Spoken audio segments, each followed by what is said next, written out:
my channel. My name is Emmie from Emmie Evolving. If this is your first time joining me, thank you for finding me. If this is not your first time, thank you for coming back. So, mm, I was watching something super intense just now. It's got me feeling some kind of way. All right. I asked what this reading was going to be about, and what I was told is the trauma of losing you. It has to do with trauma. It has to do with this perceived loss. It has to do with you and, quite possibly your sense of self, quite possibly this very difficult period where you begin to question who you are, what you're doing, losing a sense of your actual purpose. This is a very difficult period that many people are in right now. Very, very difficult period. And a lot of what's going on in this difficult period is the learning of who you are, what you're here for, the gravity of you. This is a learning period. And the more you try and fight whatever this process is, um, the more difficult it becomes. So, right now, it has a lot to do with adversity, right? There's a difference between adversity and trauma. So, adversity can grow you. Adversity is the very thing that kind of tests your muscles and gives you a sense of how strong you actually are and how much more you need to do in order to become stronger. Trauma, on the other hand, you get through trauma too. You can. You could definitely get through trauma. You probably will need some sort of help um, to process traumas. But trauma is something that becomes so much more devastating because of the fact that you are being hurt in a way that is not so easily overcome, in a way that changes you, changes the way you see yourself, it changes the way you see the world. It just changes even the composition of your hormones, your cranial space, the way your brain functions.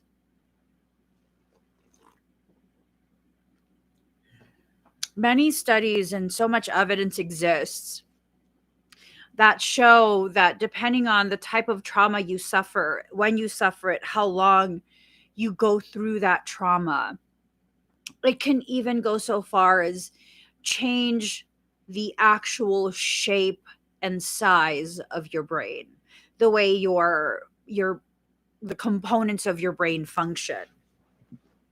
So now is not the time to seek out traumatic things. Now is the time to really get a good sense of who you are and where you are within your journey, how you feel about yourself, how you feel about your life, what is it that you want, just a whole bunch of different things. The emotions are so raw. I probably should not have watched that. I wasn't expecting it. I wasn't expecting it. Mm. There's something about a strong woman, especially, when she's so strong.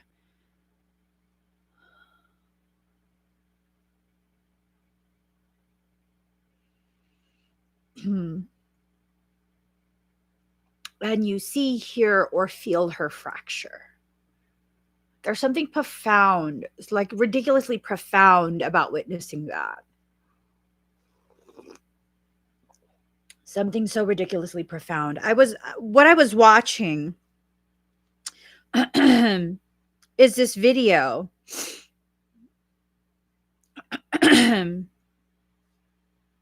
about how to become more empowered in your sense of self. It involves this woman who served as an agent. I don't remember what department, but I've seen a couple of her videos, And she's so ridiculously poised. Like, you could tell there is this strength and solidity within her. And I was cleaning my face.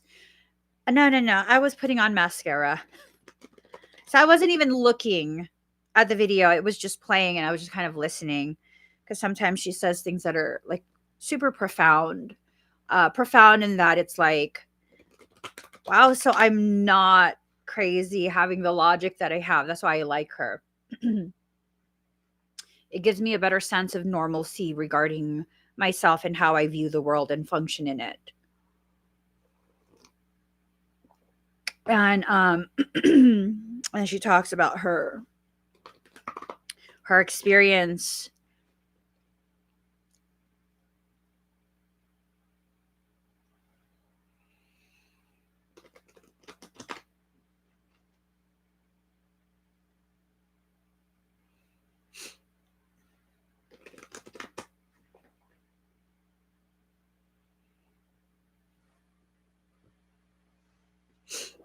Mm.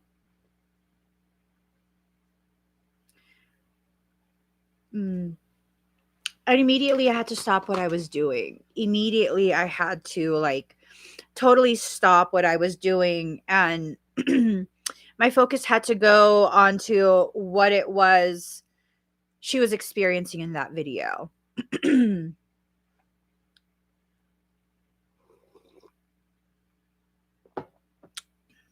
It carried with it such a resonance. Such a resonance that it still affects me. I mean, I was just watching it, so of course it's still going to affect me. But it was profound just to watch her see it. No, just to watch her and see it. It was a profound thing. Um, it was profound. It was definitely profound. And part of what she was talking about has to do with the difference between trauma and adversity, and the environment that you exist within, and how that environment encourages tenacity, encourages this refusal to give in, give up, all of these different things.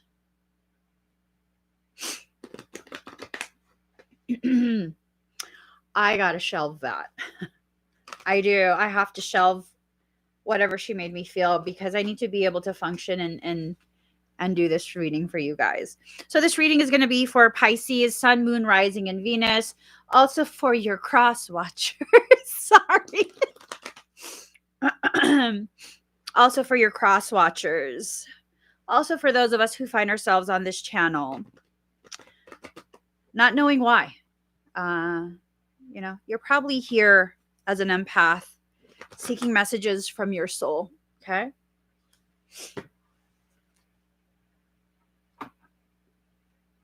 So we're going to do this deck as well.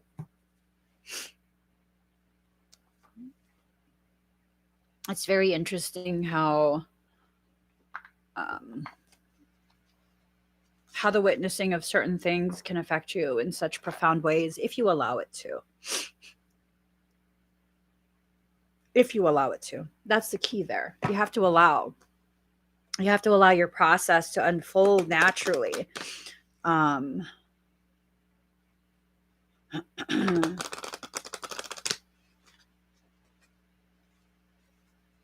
Yeah. The unfoldment.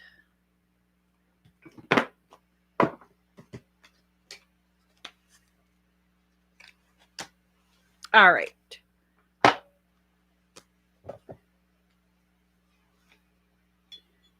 Oh my goodness. I'm so butterfingers right now. All right.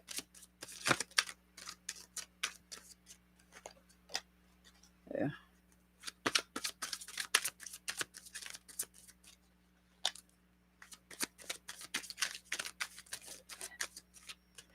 I'm being so sloppy with this.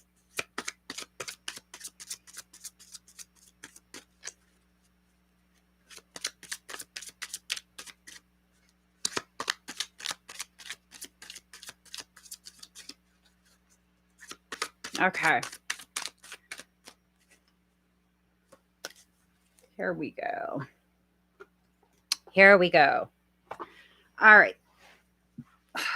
My hair. I'm hot. Push through it, girlfriend. You'll be fine. Okay.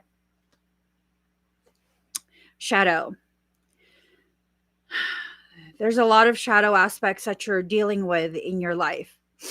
A lot of shadow aspects. That's okay. It's okay to deal with the shadow aspects of you. When you begin this work to address whatever shadows currently exist within your field, it's a very intimidating thing. It's a very scary process. You don't know what you're going to find in there. You don't know if you'll be able to handle whatever is in there. You don't actually know what your truth is until you begin the process of assessing your shadows. Okay? When you exist strictly in the light, that's not a good thing. People might disagree with me. I will tell you point blank, you're wrong. You're wrong. To encourage someone to exist in only one aspect of themselves creates such an instability. It makes them unstable because they no longer have the two legs to stand upon. It's actually three that you have: one rooted in light, one rooted in darkness, and the other in the center point. That's how you gain your stability. Being able to see you have a light and a dark, and that you have a third point that is neither light nor dark, but in a neutrality. That is powerful. You become much more stable and you're able to lean into the light or the dark as is appropriate with whatever condition, whatever circumstance, whatever environment, whatever person you're dealing with, right? Don't allow anyone to convince you that your shadow aspect is something you have to kill or no. You have to love all your parts. You have to love all your parts. Your ego exists for a reason. When it works in a balanced manner, it brings your attention to the things within you and outside of you that need your attention. Everything about you exists for a reason. Every component of your character exists for a reason. Find out what that reason is. It's simple, but it's so scary. Finding out what that reason is. Oh my gosh.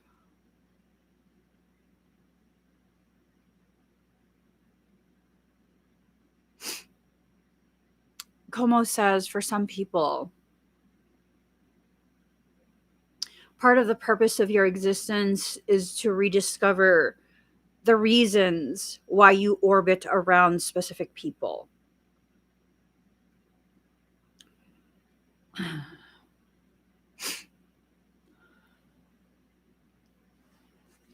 You know what? This is what we're going to do. Okay. We're going to go ahead and just spray our face real quick. Bitch, get out of that emotion.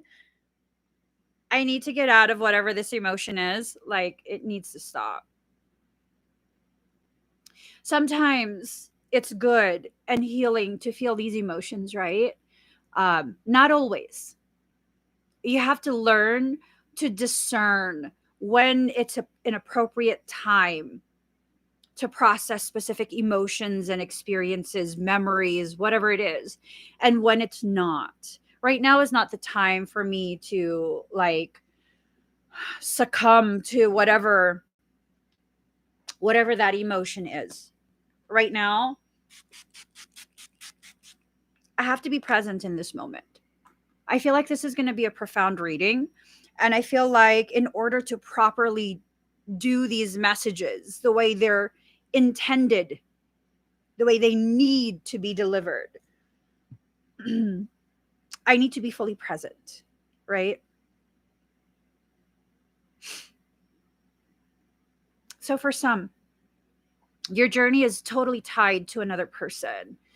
Your journey has everything to do with realizing, understanding, accepting how another individual affects your perception of yourself, your perception of your life, um, the way you move through that life, the way you move through that lifetime. You have to invoke all your pieces, all your parts, your entire team. Girlfriend, I'm about to spray all of y'all. This is like, it has like a magical witch smell. And I got it because I was like, what? Eminence, like Emmie? Yeah, it's the Eminence brand. It's supposed to be all natural. And biodynamic. I'm all for the big words. It's like they paid someone big money to come up with that for marketing. Yeah. Mhm.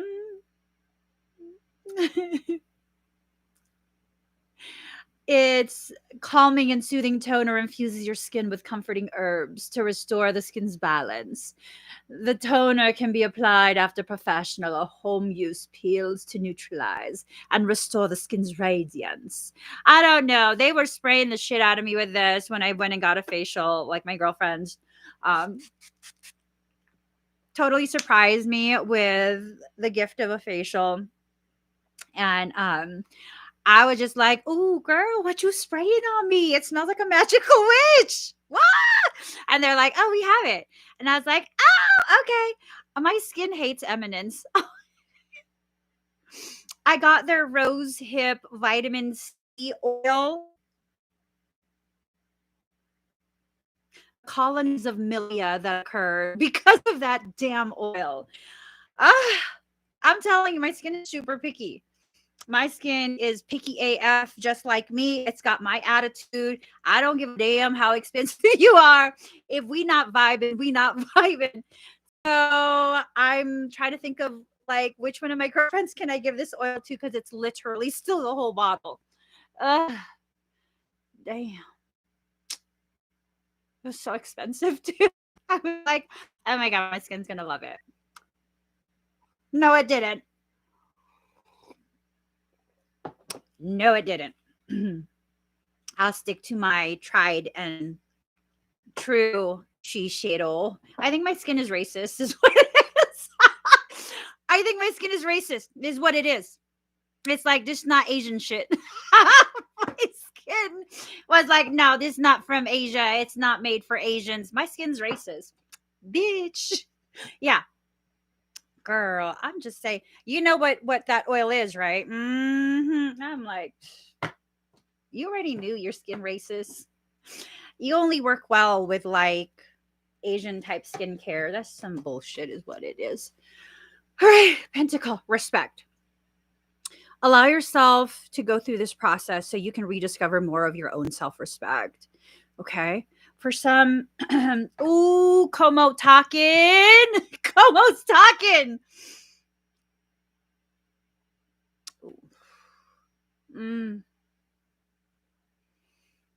You weren't raised to simply accept disrespect. That's not why you were born into this life. Obviously, this doesn't apply to everyone. Not the whole world is going to agree with this. She says I talk like Yoda because of my predicate and subject. I know it's weird. It's sometimes I don't catch it all the time. My natural vernacular is actually quite archaic. I speak like sonnets of old. So I've learned to not do that. But sometimes I don't catch myself.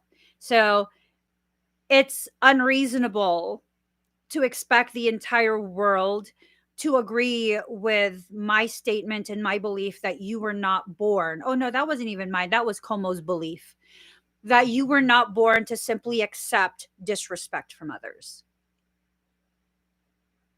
You're here to challenge the status quo. You are here to challenge yourself. The trauma of losing you. Did you lose yourself? Or did someone who didn't realize the gravity of you until you're gone, are they the ones that lost you?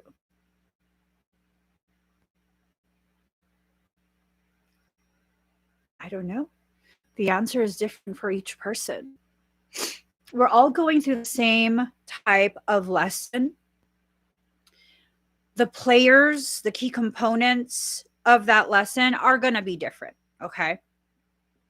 It's going to be different. It might be you that lost yourself. It might be someone else that lost you. Allow yourself to be very, very honest with that question. Like, if you're the person who lost someone else, have you understood at this point? Have you gone through enough to really grasp the gravity of what you let go? Ooh. If that's the case, Como says,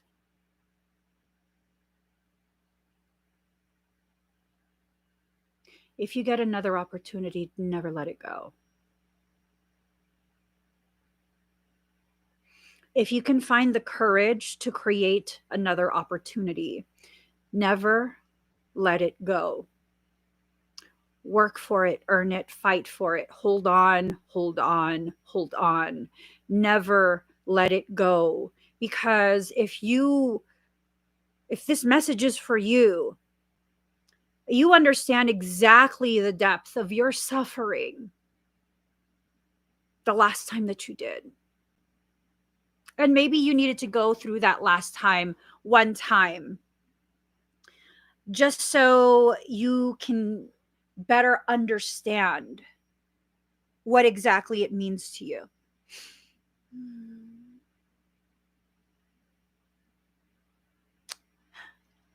Like Jack and what was that girl's name? Rose. Jack and Rose.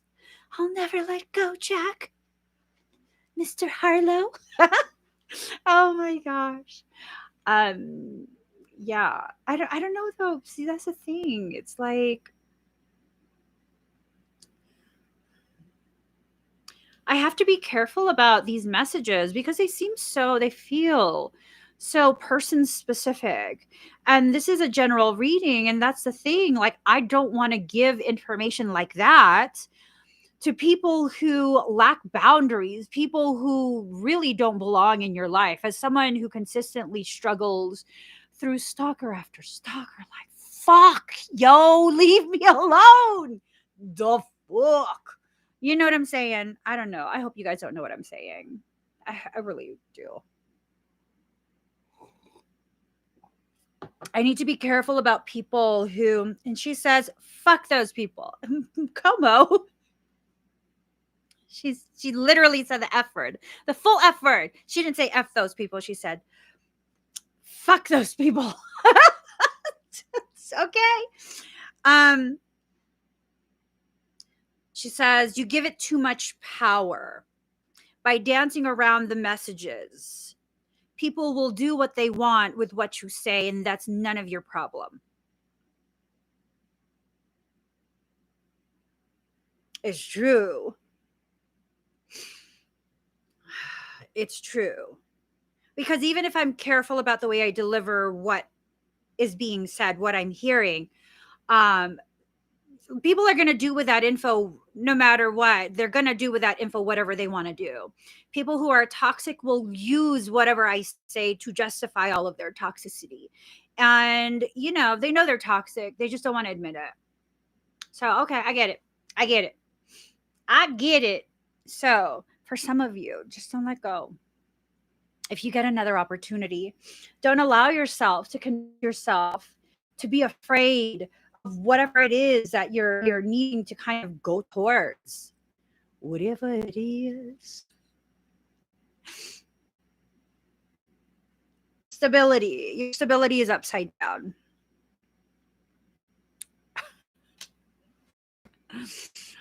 I don't know. So she says your your magic stick. She says for some, your magic stick was too magical to handle. I'm just repeating what she's saying. Your magic stick was too magical for some to handle, and it created like codependency, obsession, addiction, like addicted to you. Oh, oh, this is specific. I don't know who she's talking to. Whoever this person is that was addicted to you has been addicted to you from day one. I resonate. I'm just saying. They've been addicted to you since day one, and everything that they've done was try to bring them closer to you. And then when they couldn't, they still kept you in their life. And she's like, just take a look at their history. Pretty much everyone they've been with is like a paled, scaled down version of you. Oh, I'm just saying. Damn, come on. Damn, ¿cómo está? Muy mal. She be a badass today. Like, damn, what are you so upset about? What happened now? What are you for real? Like, what are you upset about? She's salty as fuck right now. I'm just saying, I can't even drink my coffee. I need to drink my rose. This is my most favorite kombucha. It's by Upstart Rosebud. If any of y'all work for Upstart, please let them know they need to sponsor me. I'll drink this shit all day.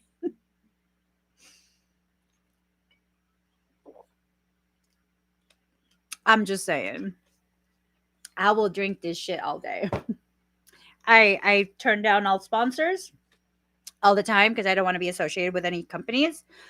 But Upstart, yo, I'll say yes to you. I will say yes to you. You will be the only mother effing company that I say yes to that approaches me for sponsorship. Yeah. And Durango Botanical doesn't count because literally I approached them. I approached them. Yeah. So it's this thing of allowing yourself to be in the process that you're in and recognizing exactly what that process is. Recognizing this need to liberate yourself. Really, really liberate yourself from whatever it is you're going through. She says you're being so intensely manipulated. Oh. You're being intensely manipulated. I don't find that funny. I just she's making me uncomfortable. She's intense today and it's really making me uncomfortable. It's making the room very hot. Like the entire room is getting really hot. I'm like I don't want to take off my sweater because then I'm gonna be cold. All I have on is a tank top, but I got no problem lifting up my whole thing right now because she's making it so hot. Oh, there you go. Fire, passion. What are you passionate about? What are you passionate about? Are you allowing your passions to be dampened? Are you allowing yourself, your energy, your purpose, the gravity of you? Oh, well, shit. She's like, there's nothing wrong with domesticated. I'm domestic as fuck. But she said, are you allowing yourself to be domesticated?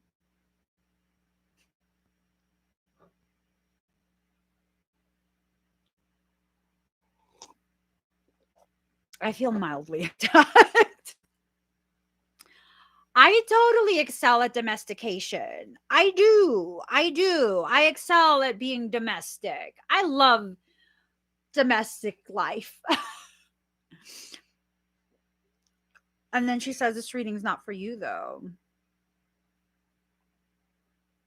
This is for someone who doesn't want to be domestic.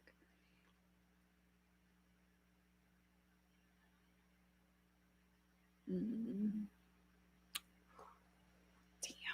She's so serious right now. She's so serious right now. See, I don't get that. If you know you're being intensely manipulated and you're aware of his game, why are you still playing along? I'm totally of the mindset of the moment I recognize you're playing a game, like, fuck this and fuck you, I'm out. Excuse me. Let's just go ahead and pull more cards. Oh, see, you feel, you know. You feel it, you know it. You're allowing someone who is a master manipulator, this like damsel in distress type energy. Okay, so let me just be clear. You're either badass or you're not. I feel strongly about this. This is my opinion, obviously. This is my opinion.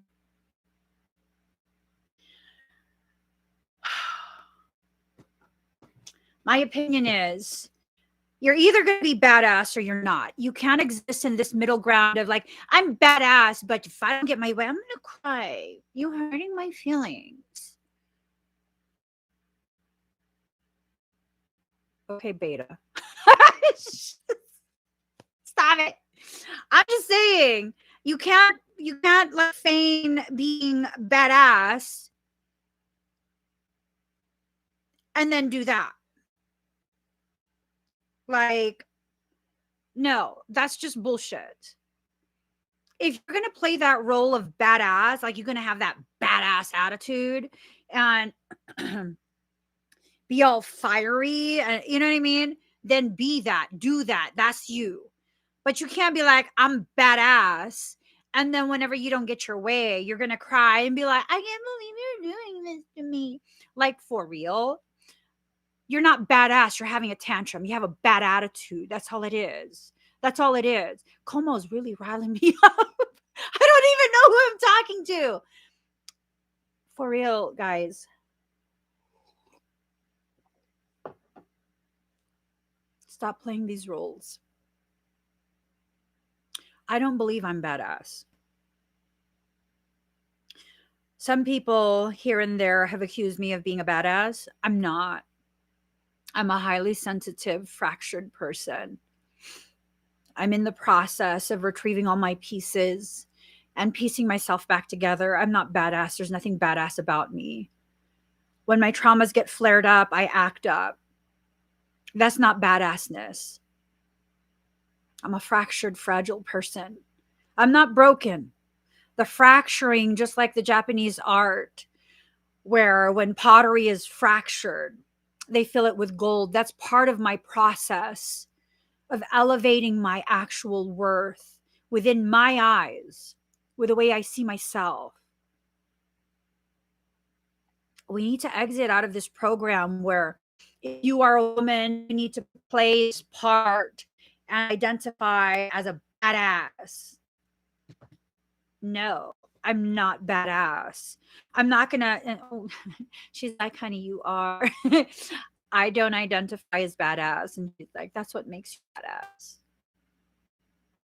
That you can be vulnerable without any fear of what anyone will do with that vulnerability because you know you can handle yourself. I love Como.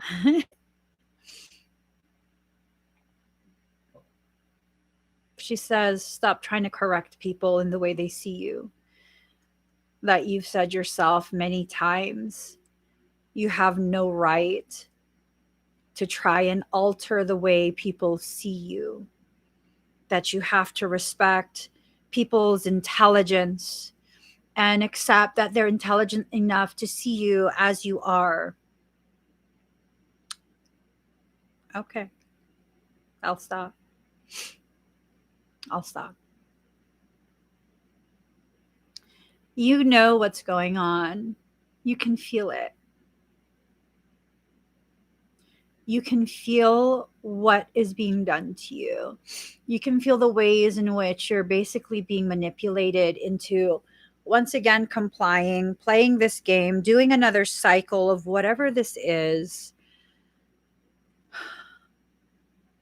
It's keeping you in a holding point. It's trapped you in just this repetitive cycle over and over and over and over. It's up to you if you want to do that. Card number 23, defend to the end the worthwhile. You're worth defending. Ooh.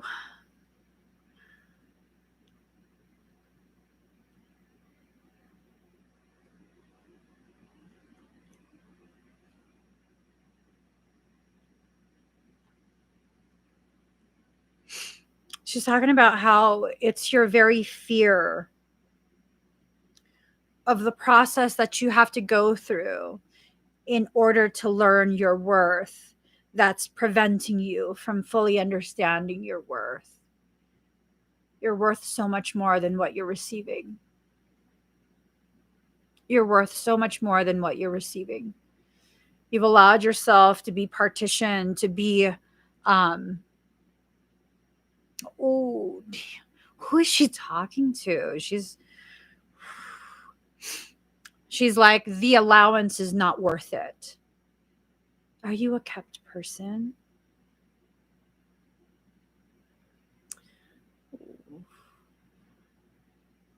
It's a sense of being a kept person. You know, where like you deal with all of these things because you receive allowance, you know? You receive this allowance and you feel this fear of like what will happen when you no longer receive whatever the benefits are, the money, the housing, whatever it is. And that's been your gilded cage.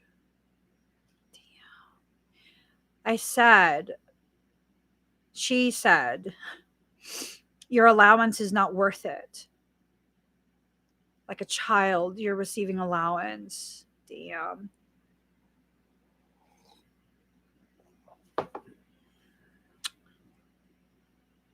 Ooh, damn. I'm just going to quote her, okay? I'm going to quote her. You only have one mother. You only have one mother. How dare they try and exist as your mother when you are a grown adult?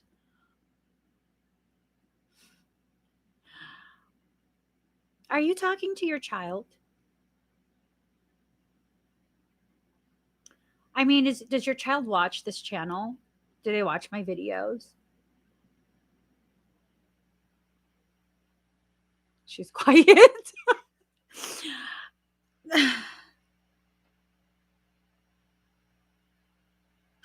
I'm just saying, if you're the child of Como, if you're the Cody, yo, I literally can be your friend and not be your mother. We need to get you right side back up. She's really upset. She's really, really irritated. And, you know, it's just one of those things. Like, it's such a specific message. I'm assuming this is directly for you. Sometimes you got to heal yourself before you can be better for someone. And sometimes you need to elevate your understanding of your worth to the point where you're not trying to better yourself for someone. And instead, you're bettering yourself for you because you deserve the type of intellectual and emotional stability that comes with bettering yourself. We have to stop living for other people. We do.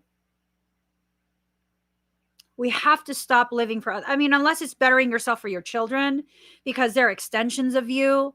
I'm not bettering myself for other people. I'm bettering myself because I deserve to live a more peacefully internally peaceful life.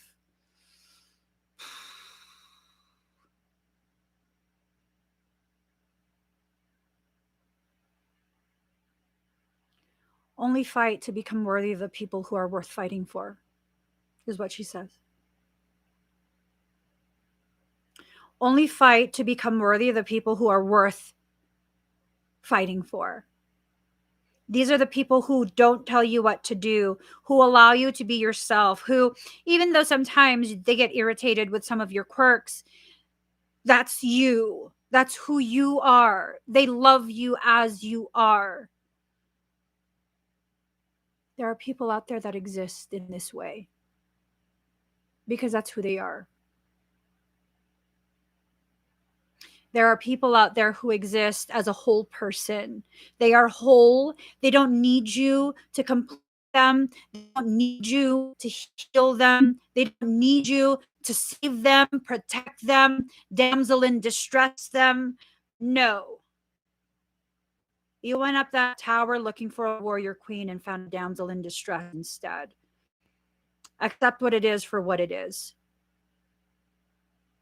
If what you're looking for is a warrior queen, leave the damsel alone. Stay to task and find that warrior queen. Warrior queens don't need you. When they allow you to be a part of their life, it's because they want you. Let me read that quote again. Hold on. I had this quote pop up yesterday because of the wonderful things she does. It popped up during the Empty Cup Radar podcast, and it's so applicable to so many of us.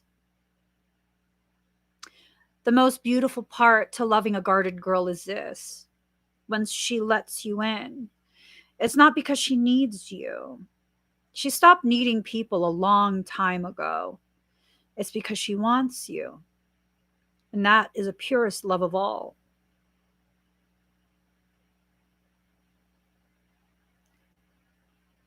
Do you want someone who loves you because they need you? That's codependency. Or are you actually seeking out someone who needs you because they love you? Interdependency, where you can be whole on your own, but I need you in my life because I want you here. You give my life an elevated sense of fullness. Not because you fill the parts of me that are emptied, but because your presence shines a light on the parts of me that I need to love a little bit more so it can become a little more full. Because you encourage me by your presence, not because of your effort, but just strictly by your presence. You encourage me to want to be stronger and more independent. Oh,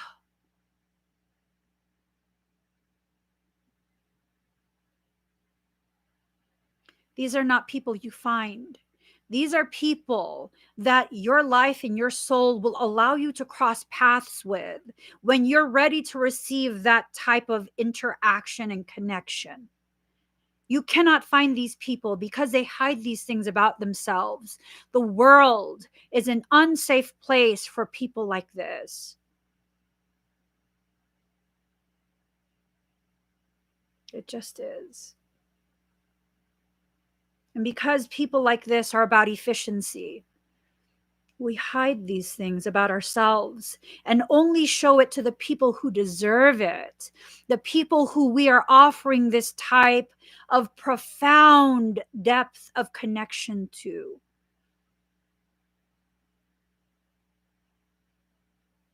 You can't fake this. Even people who don't accept that they're empathic, they can feel this coming from you. It oozes out of you. People can try really, really hard to recreate this sense, but it's a manufactured authenticity. And by virtue of that, it's fake. It's fake. Stop seeking this out. You already know who these people are for you. You already know. And when you know who they are, accept them for what they are. a source of inspiration, a person who helps you to better define yourself, not because they're telling you who you are, but because you're witnessing a reflection of you existing outside of yourself. And what about those who are manufactured authentically? What does that even mean? It's still manufactured. They're not authentic. It's a branding technique. It's a branding technique. What do you want? A product, or you want a real living goddess in the flesh? What do you want?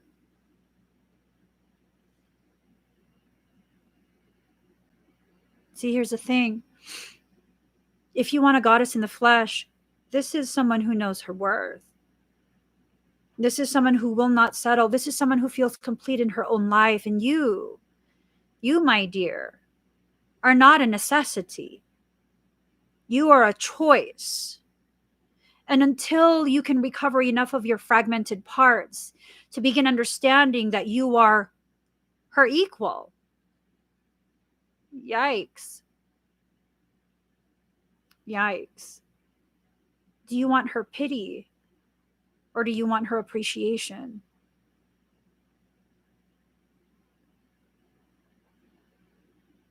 Which one is it?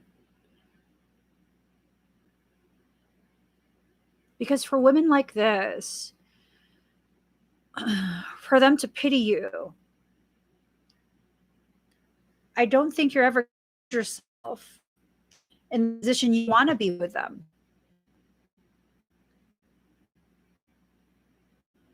I just, it's one of those things where if they're truly a goddess in the flesh, they're doing the work they need to do for themselves to make themselves feel whole. And pitying someone can only last for so long. It only lasts for so long. But when you appreciate someone, because they're a reflection of your internal strength, your tenacity, your refusal to allow life to force you into positions that are not comfortable for you. When they can appreciate you, they see you as an equal, and they invite you to sit at the table where they've prepared a feast. This type of woman,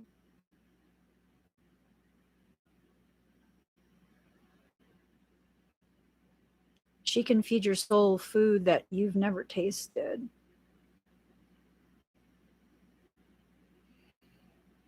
This type of goddess, she can nurture you in ways that actually empower you instead of create a second infancy for you as a grown-ass man. There's no need for codependency. Everything she does carries with it one intention: to continue to solidify their belief that you are their equal. It's not to control you. It's not to put you in a position where you understand they're more powerful than you. It's not any of that.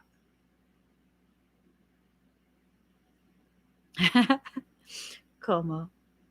Oh my gosh. This video started playing earlier, right? As I was moisturizing my face.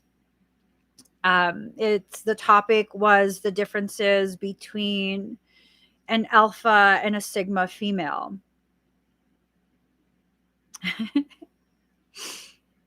Como says, you found yourself a beta pretending to be an alpha, thinking you wanted an alpha, but in reality, what you've really been seeking is a sigma. Learning the differences between them will help you better understand exactly who you are and why you're here. See, the thing with a female who's a sigma,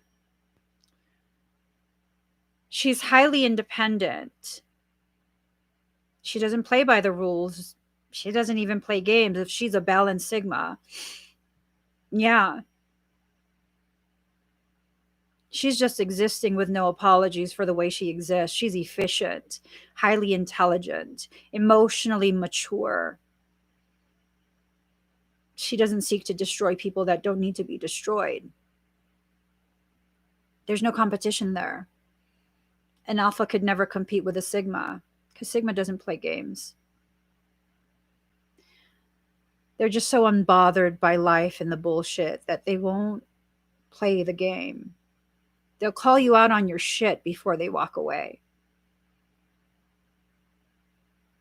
So what were you really seeking out? An alpha female?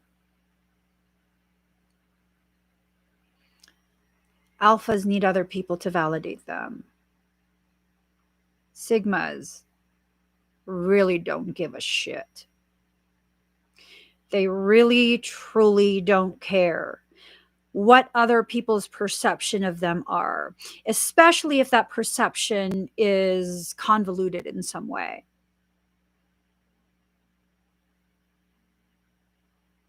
When you seek out an alpha female, that's a very high maintenance type of bullshit type of connectivity. You need to consistently go out of your way to make sure that they know and they feel they are alpha. Sit the fuck down.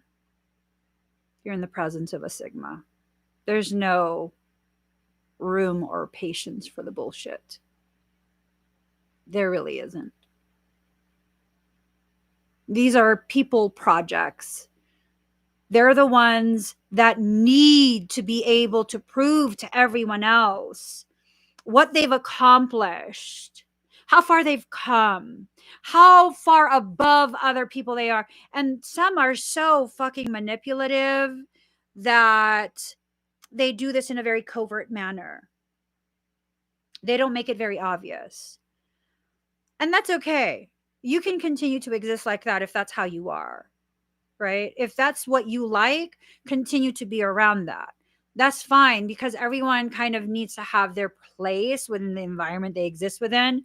If you want to be an alpha, a sigma, not a sigma, but a beta, gamma, omega, whatever the F kind of personality you have, they all kind of fit together. And then there's the sigma who's just kind of just existing. Just existing and trying to discover a higher meaning to life, a more profound way to see what it is, a life and existence they're creating for themselves. They want to have some sort of profound effect on the environment that they're in, not to control other people, but because their existence needs to mean something. Pick what you want and stick with it. Pick what you want and stick with it. Pick what you want and stick with it. Make a decision and stick with it. I mean, that's just that. You know, it's not me trying to convince you that you should have this or you should have that. It's me just stating facts. If that's what you like, if that's what entertains you in your relationships, in your partnerships, in whatever it is that you do, by all means, stick with it. Stick with it, boy. Stick with it, boy. Just stick with it. But don't complain about it. That's the thing. When you make choices, when you choose certain things that lead to other things that further perpetuate your internal suffering, your, como says, internal rage, you chose that. That was a choice you made. Stick with it. If you don't like it, pick something else. And it's not even about like, oh, but you need to try and work it out. What's there to work out? Let's explore this concept.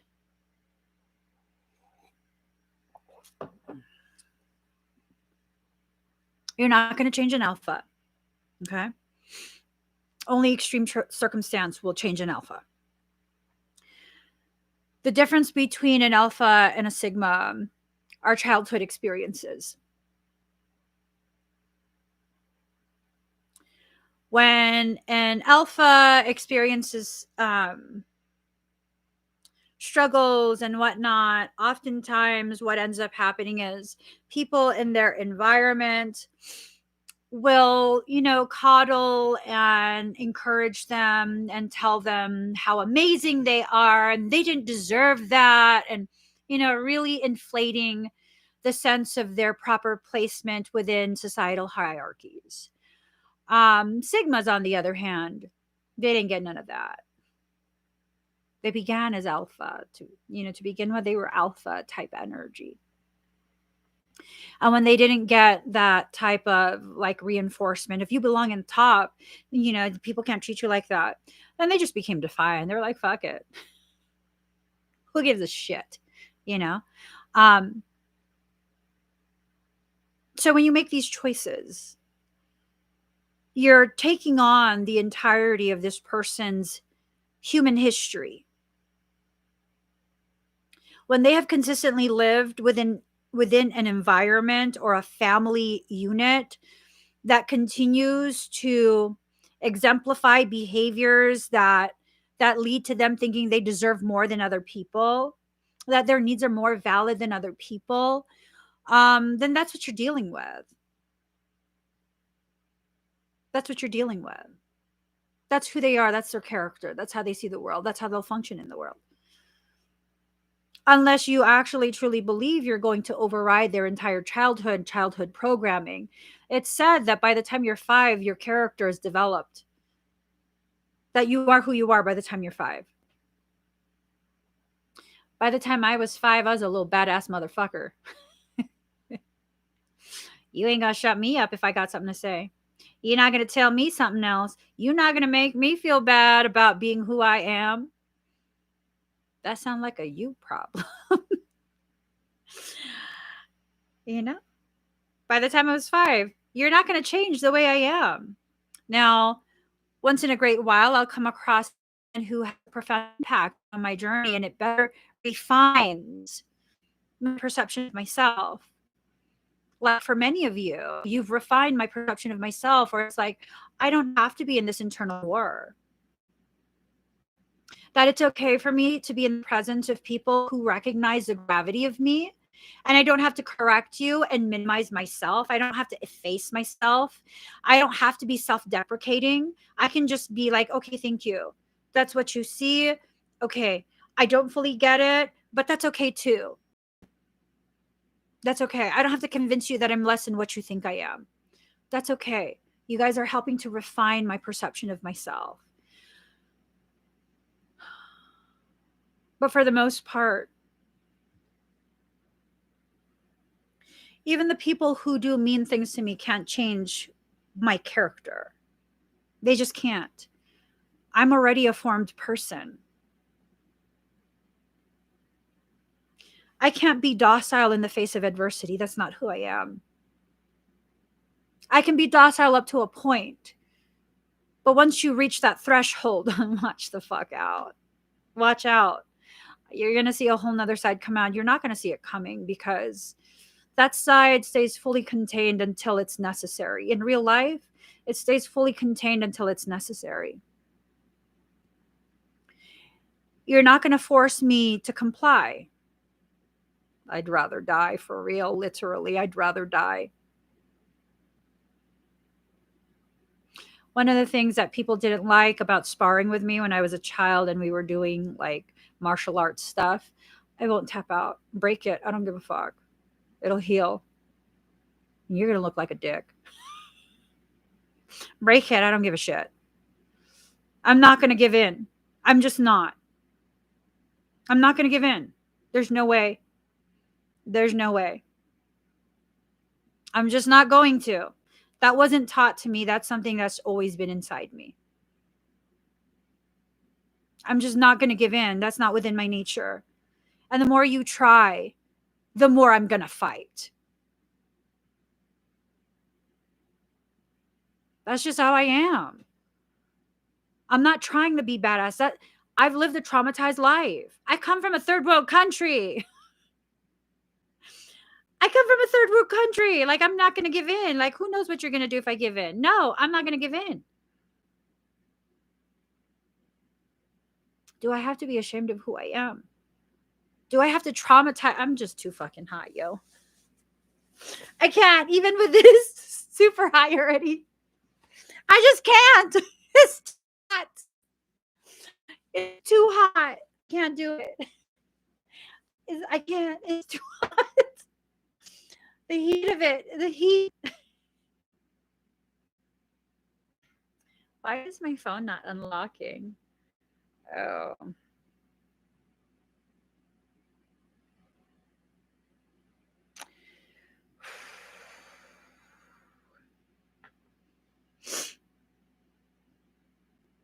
I'm getting hot flashes my damn self. I think it comes from Como. Daddy, yes, thank you. Can you just keep fanning me? I already fan on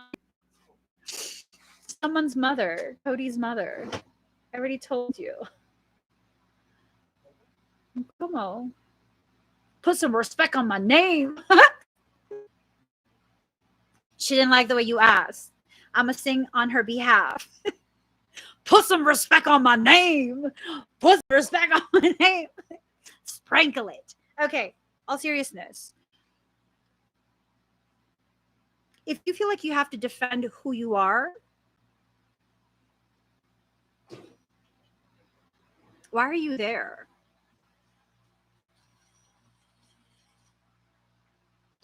If you feel like you have to defend your character and explain yourself and explain yourself and explain yourself, are you really that bad of a person? Are you? Sir, can you just leave that open? No. Why? I'm hot. If you consistently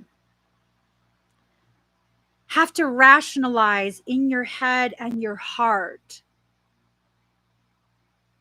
and if it's required for you to identify as the bad person in order for peace to be reestablished in your environment, that is not your environment. Existing in that space is further distorting your sense of who you actually are. I think for the people who have a problem with their family or their loved one watching my videos, it's usually because I'm able to give you a space that allows you for probably the first time in your life to just be who you are. Just be who you are. It's no problem. Just be who you are. Be who you are. You don't got to be compatible with me, but you can absolutely be who you are. Because if I'm going to be myself around you, then I have to be able to hold that same space for you. Is this a cat hair?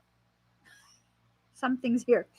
I have to be able to hold that space for you and let you be who you are the way you're letting me be who I am. And they don't like that, because the more you're in an environment where you can be who you are, the less you'll be willing to no longer be who you are in order to keep the peace.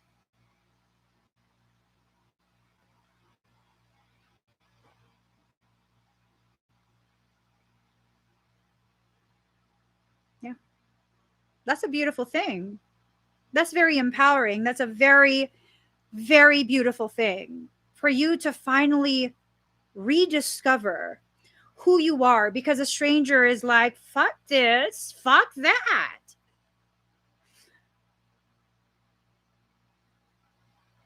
You're valid the way you are. You don't have to be something else than who you actually are.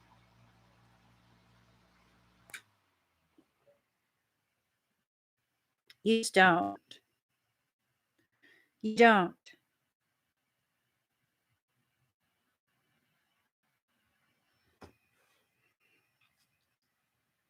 You don't have to be anyone outside of who you actually are right now. If I can hold that space for you, and I don't know you, I don't know you. It's okay for you to feel like you know me. It's okay for you to resonate with me. But the harsh reality is we don't know each other.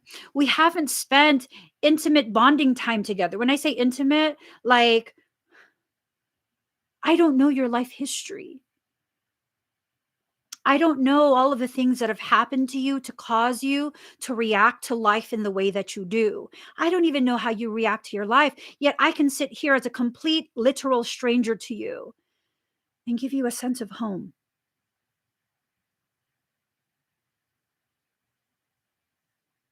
And the people who claim to love you, they can't do this for you? They're not willing to do this for you? How is that love? Is that love? Or they just simply own you? They claim you and that they own you. And because they own you, you have to do as they say. You have to live up to their expectations.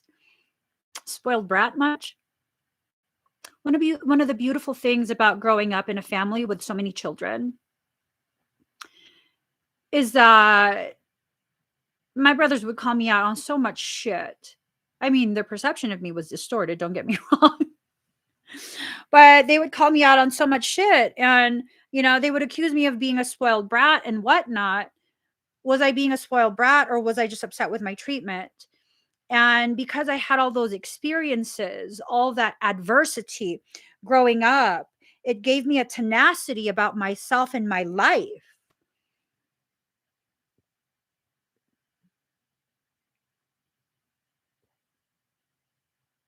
It made me very rebellious. I refuse to comply because that's what I've been forced to do my entire life. So I'm not going to comply. I don't care. I care about a lot of things, but not about complying just to please you. Why? Because all the people who tried to force me to comply my entire life, they were never pleased even when I did comply. So fuck that. Como likes my fieriness.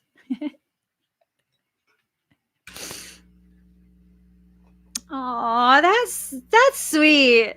She says if she was still embodied, she would have went out of her way to spend time with me and befriend me. Oh, oh my gosh, that was so sweet. I just have to tell you, Kamal. I mean, you've been spending literally all day with me for several weeks now, since even before Thanksgiving, and you see how little I actually speak. So you see how little I actually interact with those who are like my actual BFFs. So, I mean, I probably would be the same with you. I don't interact with people much in real life. You know what I mean? So just, I don't want to give a false sense of like who I am to people who are viewing me online. Like people often say, like, it would be amazing if we were neighbors. Like, you literally would never see me outside. The only time you would see me outside is when I'm rushing to get into the car so that no one sees me outside. And it's not because I think I'm some sort of celebrity. It's actually quite the opposite. I'm highly introverted in real life, and it makes me uncomfortable to interact with people. I'm socially awkward. I'm not ashamed anymore. I know I'm socially awkward.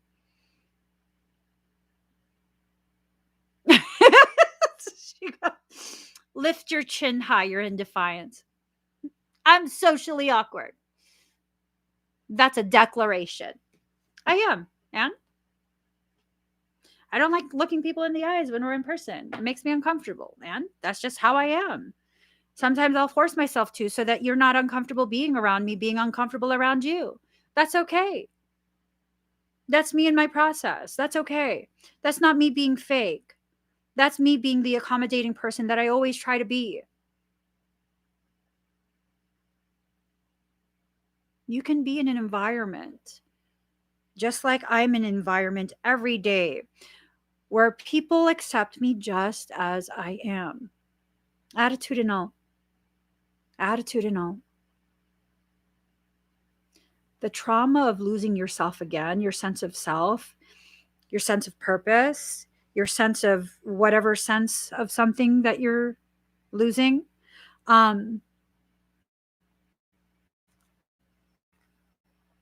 This might be the time where it finally just fractures you beyond the point of being able to piece yourself back together. You're not going to cease to exist. You are going to cease to exist as the person and potential that you've had inside you this entire time. And if it's time to walk away from someone and you're so concerned about the trauma you're inflicting upon them, you are not traumatizing them. Their expectations and demands of you not being met is what's traumatizing them. So then we need to ask the question of what's their expectation of you?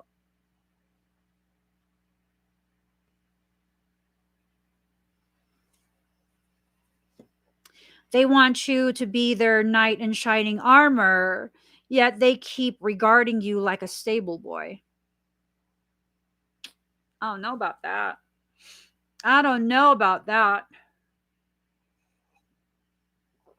Sounds like they're not putting some respect on your name.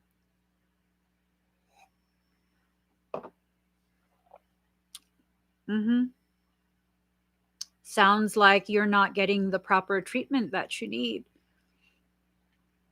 that you deserve, that you've earned.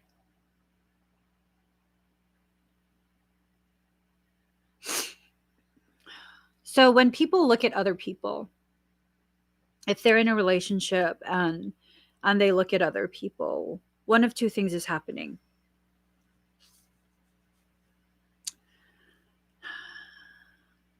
You're probably unhappy in the relationship that you're in and you're seeking something else, but you're afraid to walk away.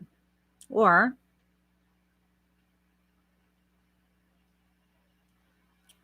you want an escape.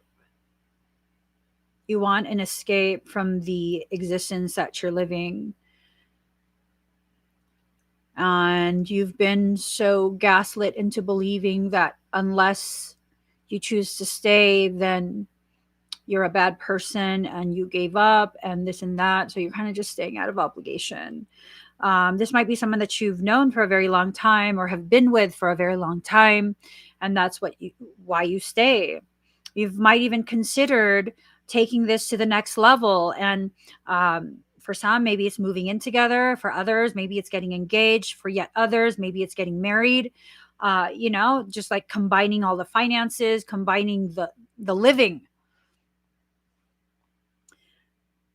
Is that what you really wanted to do, or were you living life by numbers? Were you allowed? Cold months come with opportunities to make yourself comfortable and warm. So warm yourself up. Emotional winter, eh?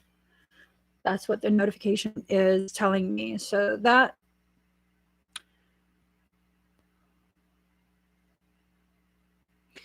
tells me that you're in an emotional winter for those that this applies to.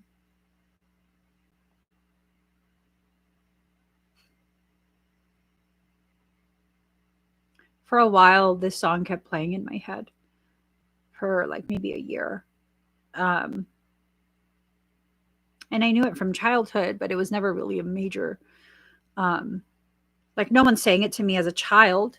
I remember the first time I heard it, I was maybe in first or second grade. And it was just a profound thing. It just felt profound, probably for reasons that I was not yet mature enough to understand.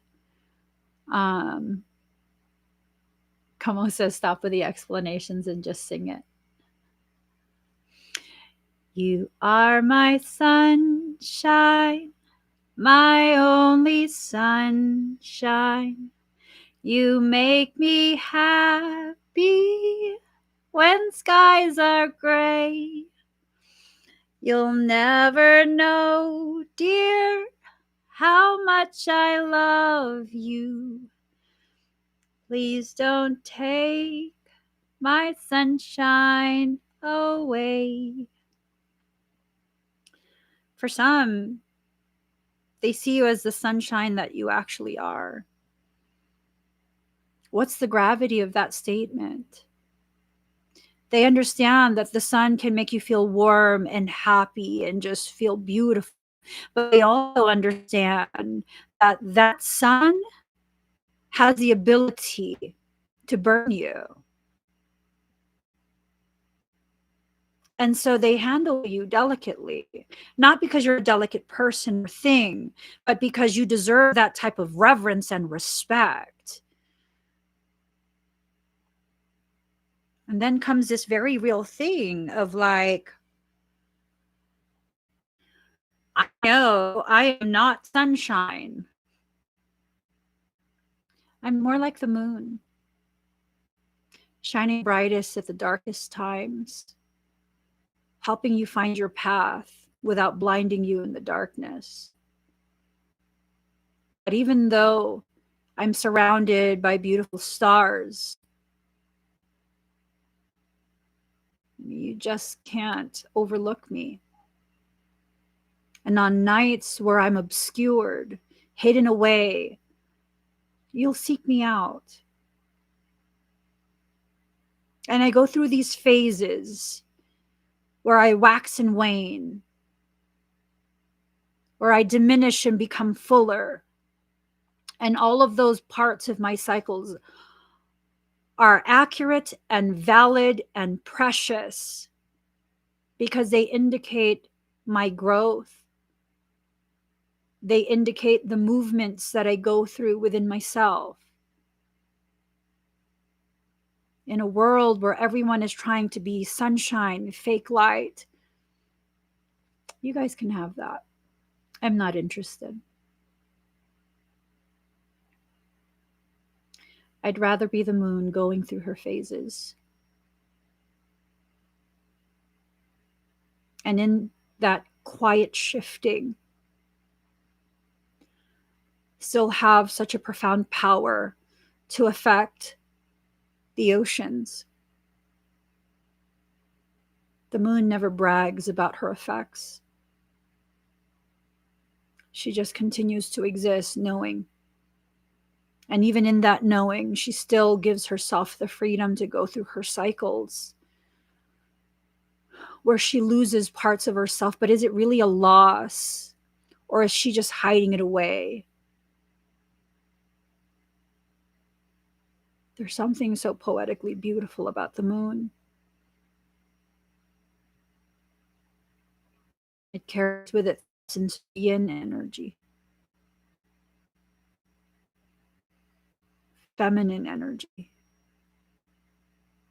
that sacred darkness. And, you know, society would try and convince you, even spiritualists try and convince you darkness is evil, intrinsically bad.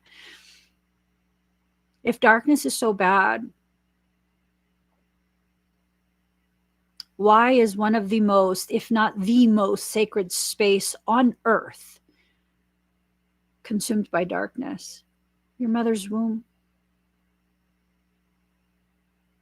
From your inception into this life, when you are at your most vulnerable, you were hidden away in the darkness of her womb. So what exactly is so evil about darkness? And I still remember Billy brought it up. The concepts of good and evil really are invalid until you give it a field of intent. Good and evil is a human perception. It's a human construct. It's not a part of the truth of creation.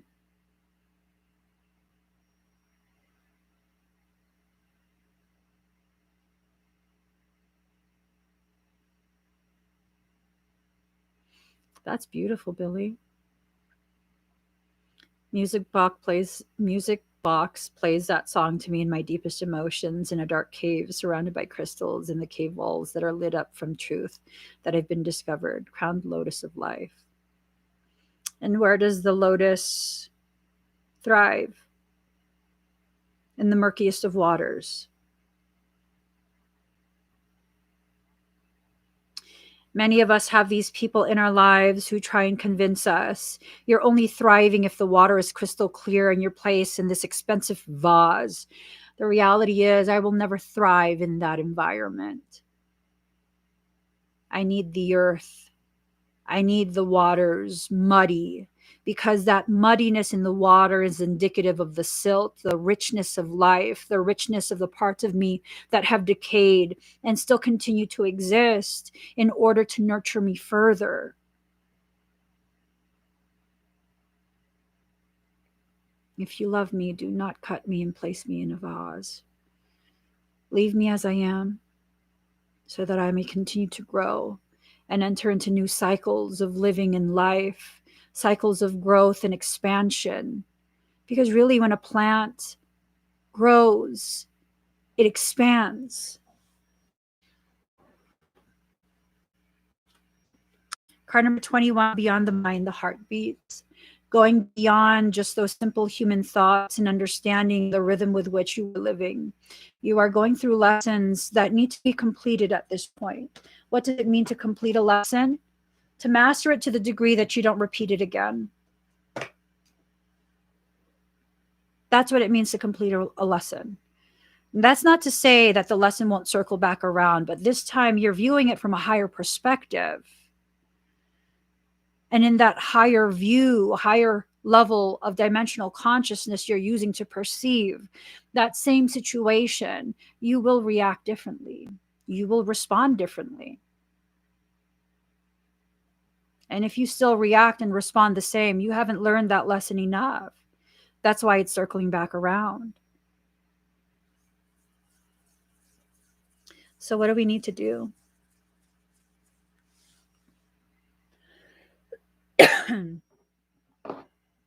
First, we need to drink.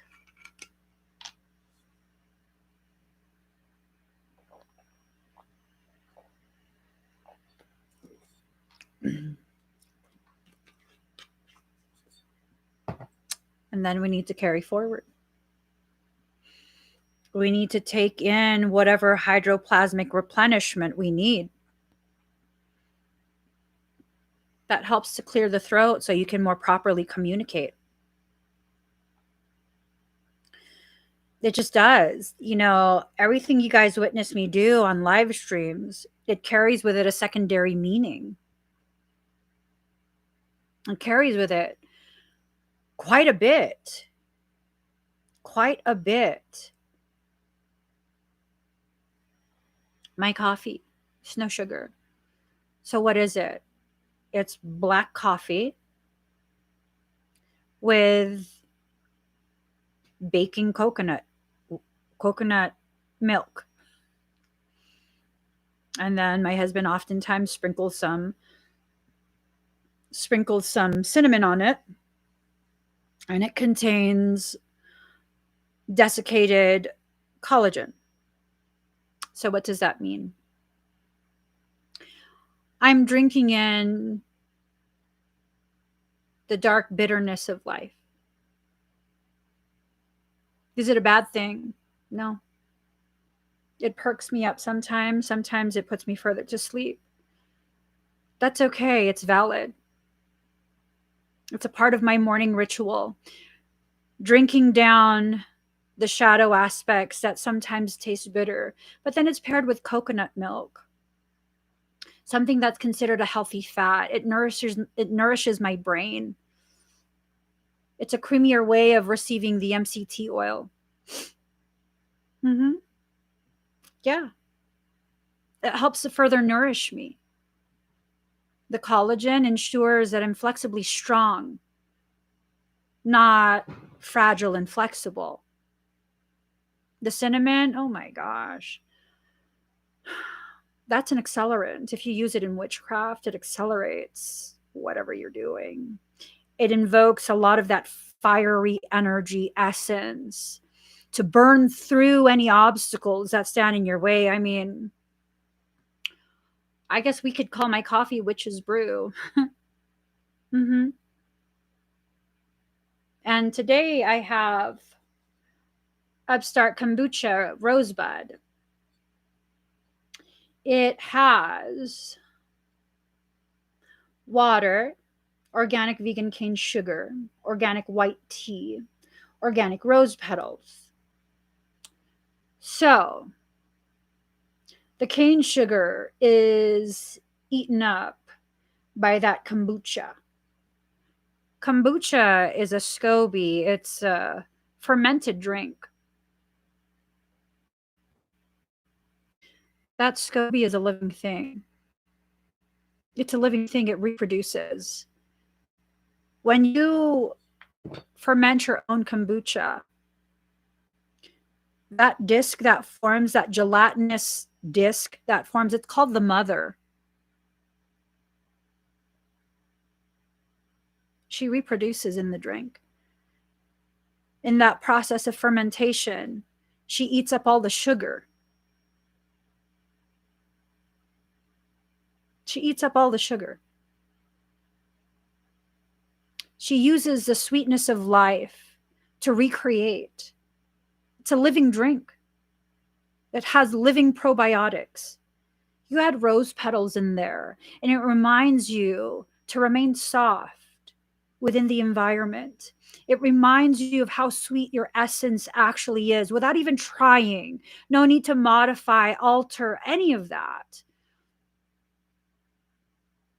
Most importantly, it reminds you that the delicate blossoms are protected, naturally protected by the thorns that naturally grow. So, if you want to mishandle me, you'll catch the thorns. But that's your choice. That's your choice. It's okay for me to remain soft, but also remember that I have thorns.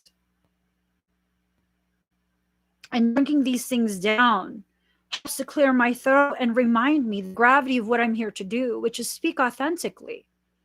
Not in a manufactured, scripted, choreographed way, but to speak authentically, to allow my soul to actually be on display, to show you people like me exist. You don't have to continue to exist in the environment you're in with that fakery and that fuckery. People like me exist, where you can be who you are. Be empowered by the witnessing of me just being myself. And use that empowerment to make decisions for yourself, to either modify or exit the environment you're currently in. Modify or exit. Those are your options. Because really, staying the same is killing you slowly. If it wasn't killing you slowly, why are you here? Because you're as wounded, broken, and in pain as I am. That's why. You ever notice that when life hurts you more, you watch more videos? Why do you watch videos? Because you're looking for something, evidence of something. You don't quite know what it is yet. Como says evidence of opportunities presenting themselves. Opportunities to learn and grow, or what do you mean by opportunities? Opportunities for life to shift. You're going to be shifting your life. The trauma that someone will experience losing you is a trauma that they are enforcing upon themselves. Okay? They never owned you to begin with. You were not theirs. You were coexisting. You were cohabiting. Notice the word co, that beginning part, the prefix co. Let's look. Let's see what it means.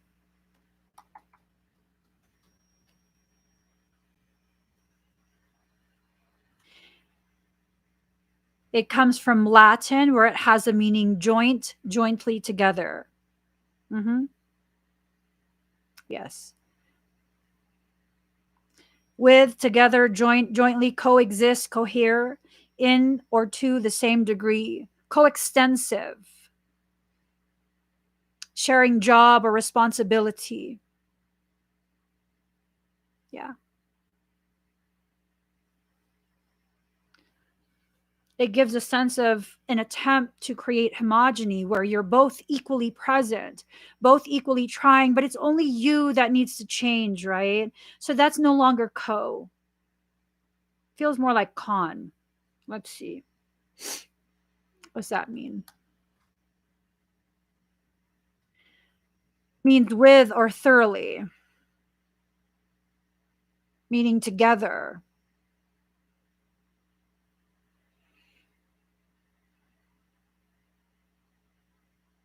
Let's see. I want to know the etymology of it. Against a proposition or opinion. Mhm.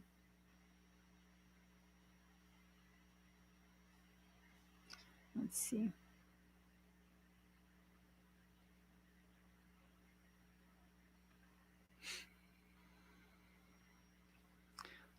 Let's see. I want to know what it means in Latin.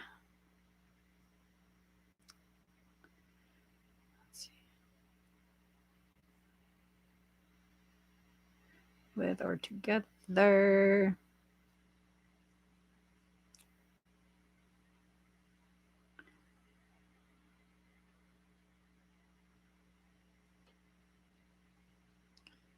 Oops. It's blocking my ability to see. I don't want to join. I don't want to log in. Just show me what I want to see. Okay, let's go to a different website.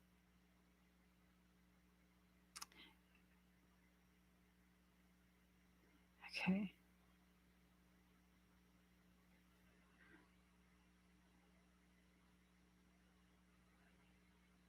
Beside, near, by, with.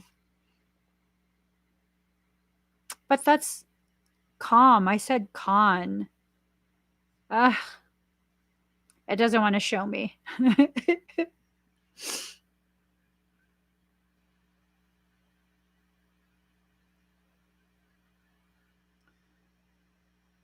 Be in an environment where you're free to co create the outcome, not just being bullied, coerced,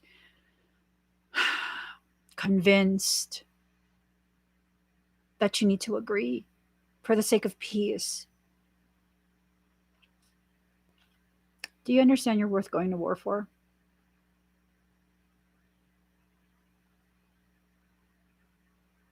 Do you understand that?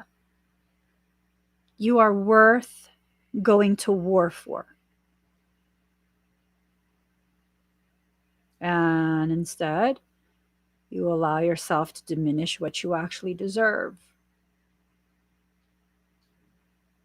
Like for my husband, like I said, I'm usually a very peaceful, docile person in real life. I don't like conflict. I try my best to walk away from pretty much everything. Um, there's three things that would cause me to go ahead and be combative. One of those things would be to address my husband in a way that's inappropriate. That's instant. Bitch, what the fuck you say? That's instant. That's instant. Yeah, no, there's no questions about that. Like at all. That's instant. Be in an environment that defends you without you asking or begging or explaining why you need to be defended. Be in an environment that cherishes you so much that they're willing to go to war without you asking, even without you knowing.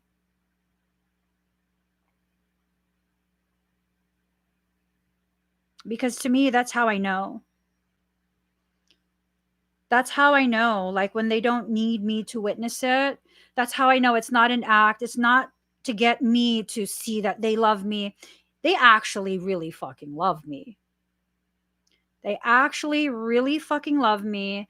And they don't want anyone or anything to degrade me in any way, shape, or form. One of my old assistants, before she became my assistant, um, she was just a friend on Facebook, right? And I remember, I was in the midst of being cyberbullied by quite a few large groups of people. I was too nice then. That was a problem. I was too fucking nice then. I didn't let anyone, witness my venom, so they didn't realize I come equipped with it.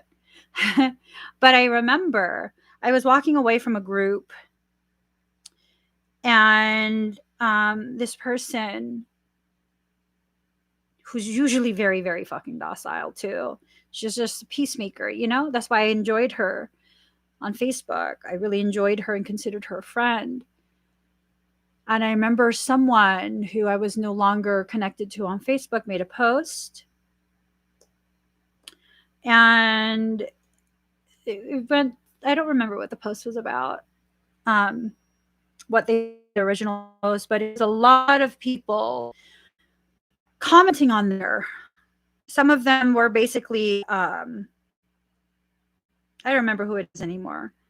They said that I should eat a Tide Pod. Yeah. There's a whole bunch of really nasty shit. And I wasn't aware. She made me aware. She made me aware. She took screenshots of everything because it was, like I said, someone I had blocked. And she was livid. She was livid. She was in the comments arguing with everybody. She's like, what the fuck is wrong with all of you? This is the person that you guys claim to love until what? Until you couldn't benefit anymore. She's never hurt anyone. All she's ever done is enable all of you pricks. And I was just like, girl, you don't have to do all that. It's okay. Let them be mad. It's okay. And she was like, no, I can't be quiet on this. And she's quiet on everything. And that was a moment where I knew, like, this person's going to be a friend for life. She's going to be a friend for life. She didn't have to do any of that. And I was trying to convince her not to, like, stop commenting. Don't interact with them. It's fine. It's fine. Don't worry about it. They're allowed to have their opinions of me. Like, fuck it. Let them say whatever they want to say. It doesn't say anything about me. It says everything about them. Everyone knows how much I've given to other people. I don't need to defend the truth. If they want to believe a lie, that's them. And she's like, no, I need to go to war. That's basically what she was telling me. It's one of those things. It's one of those things. Be in an environment where you're not just tolerated. Where you're not the whipping girl. You're not the scapegoat. You know the origins of that term scapegoat?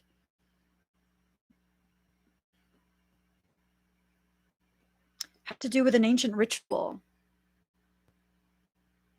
This ancient ritual involved getting a goat, going to the highest point you could reach, top of a hill, mountain, whatever it is, the highest point that you could reach, binding all of your sins to that goat and tossing it over as a sacrifice.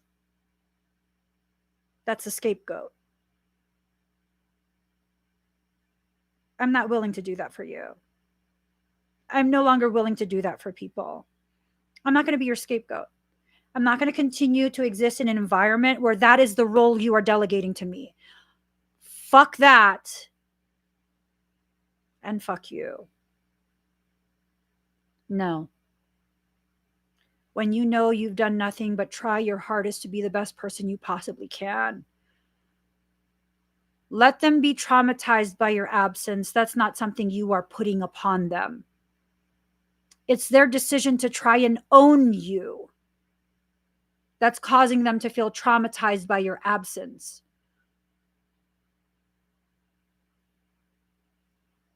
No. Be traumatized. That's on you. I'm not going to mince words on that. No. People can see me as being a bad person for having that stance. I have that stance because of the things people have done that you're not aware of. Do I need to explain myself, or do you need to understand everything I do is a response to the life that I've lived?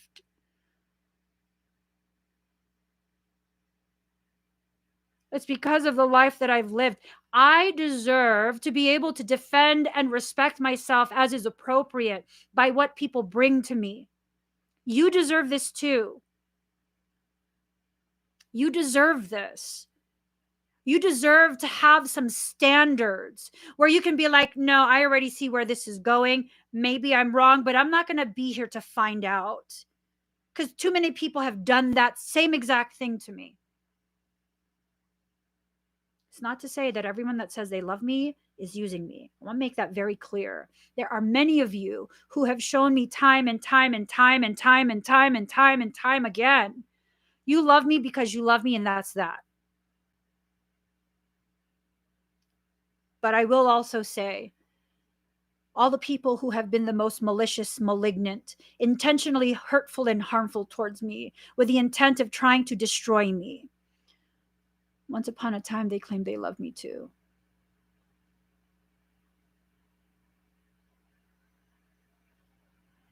Once upon a time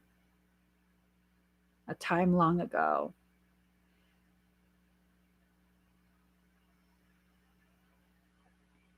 So yeah, I can absolutely have this reaction in response to life. It's not fair for me to be forced by me, by you, by anyone else, you to live, think like no one has ever done anything to me. That's not true. A lot of people have done things to me. Does that mean I have to punish everyone? No. That means I have to learn from what people have done to me and understand when the same type of energy presents itself to me. Different body, different face, different name. The energy is the same. I don't need to experience that again. I just don't. But Emmie, no. No buts. No buts. That's a statement all on its own. I do not need to experience that again. You don't get to negate that belief I have. You don't get to tell me that I'm believing wrong, living wrong, thinking wrong, feeling wrong. Because here's the reality of it. People who understand tend to be people who have lived through similar things, right? And they don't tell you buts. They just like, I get it, girl. I don't blame you. Those are people who are healthy for you. Those are people who actually understand. The people who are like, but no, you don't deserve a place at my table anymore. We don't serve butts here. No. Please get up out of your seat. You don't deserve a place at my table anymore. You don't get to tell me that I experienced something you weren't even present during the time I was experiencing. You don't get to then tell me that I experienced it wrong. I perceived what I experienced wrong. Y'all, don't let people do that to you. And no, you don't have to have a huge argument. You just have to get up and leave. You don't have to convince them or tell them or explain to them why you're leaving and how they're fucked up.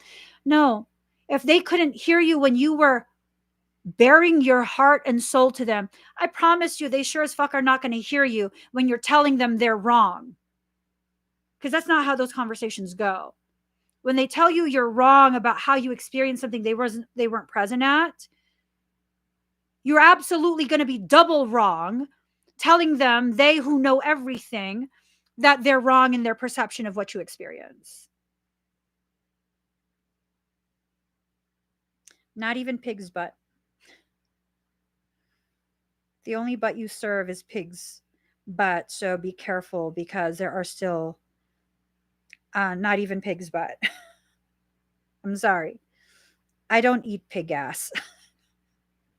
I don't even eat pig. I'm just saying. You know what I mean? Like, I'm just saying. That can be a delicacy for other people, just like consuming your soul is a delicacy for other people. I don't got to be present for that. That's not something I participate in, and I'm not ashamed to not participate. And that's that. That's that. These people who try and shame you for, whatever standards you set for yourself, they need to stop carrying so much gravity because they're just speaking their opinions and expectations. And if you can't speak your opinions and expectations like they are, then that's not a balanced connection. It needs to be done. And that's that. It needs to be done. Uh-huh. I don't know how that react. Uh-huh. Card number 13, power of attraction. You're attracting to you the potentialities. You are. You're calling to yourself the different potentialities for growth. These can be potentialities that involve surmounted difficulties, is what I was hearing. And then it could be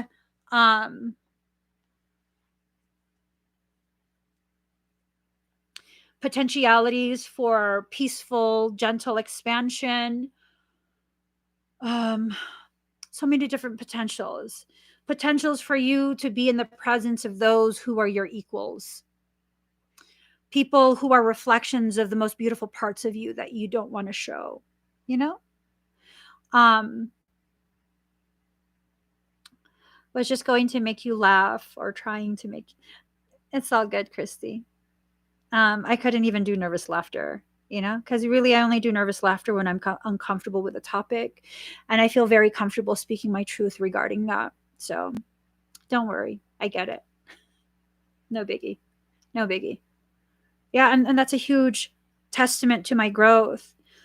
The fact that I can just speak so freely on this type of matter, because I've been through so much and it's been so uncomfortable. So uncomfortable.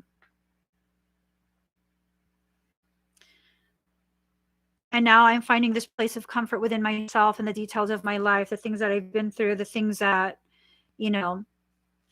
for so long I didn't want to process or share.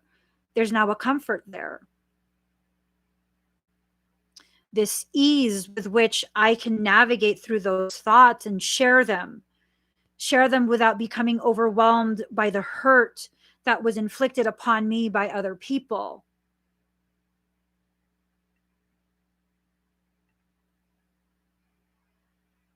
I'm comfortable in the details of my life. That's powerful. It's powerful to finally reach a place where you become comfortable with what you've lived through. Not accept it as okay, but be comfortable with the knowing that someone didn't treat you in accordance with what you know you deserve.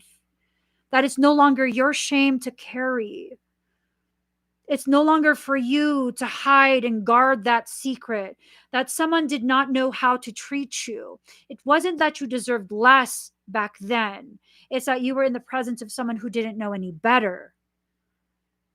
And hopefully your presence in their life, even if it's ended, has helped them to learn how to properly appreciate and hold the people who need to be held more tenderly. That's okay. That's okay if you were just a lesson for someone else. Card number 18, spirals of manifestation.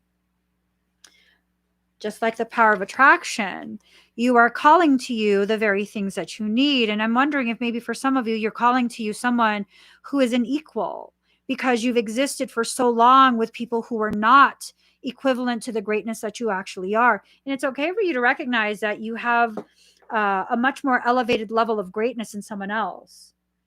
As long as you're not competing, comparing, you're just coming to realizations. That's a whole different thing. That is a whole different thing. Card number 2, inner trust, allowing yourself to trust yourself in your process.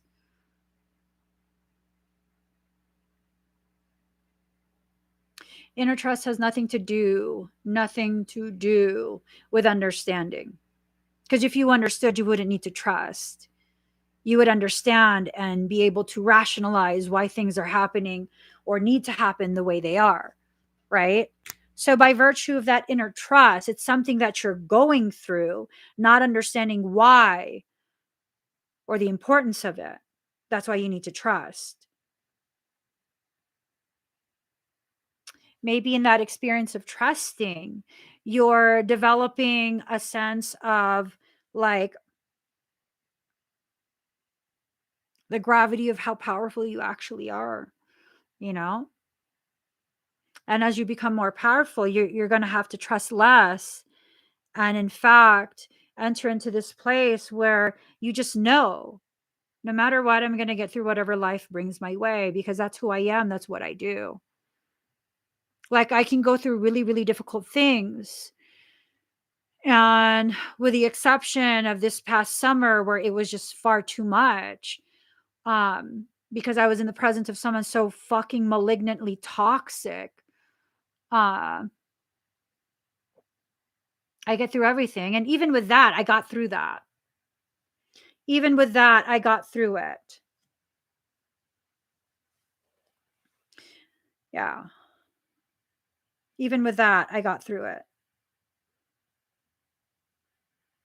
And for people who might be thinking like, "Wow, you're always just talking about what people do to you." Well, okay. Let me share a little detail of that experience over the summer. Someone was so lovingly dropping off ritually sacrificed birds onto the property that my family is occupying.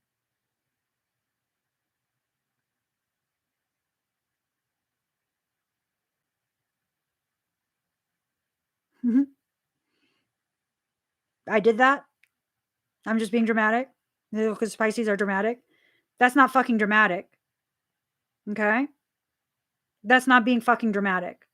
That's understanding the gravity of the violation of your sovereign right to live in peace and your legal right to have exclusive use of a property you're paying to have exclusive use of. That's not being dramatic. Show me where that's being dramatic. Oh my God, Pisces are so dramatic. Oh, you seem to forget. I have Cap Moon that regulates the drama of the Pisces. I can tolerate more than your bitch ass. If we're going to be honest, we're sharing our thoughts, right? You're thinking too loud. I can hear you. You're embarrassed now. You should be. That's dickish fucking behavior. That's dickish behavior.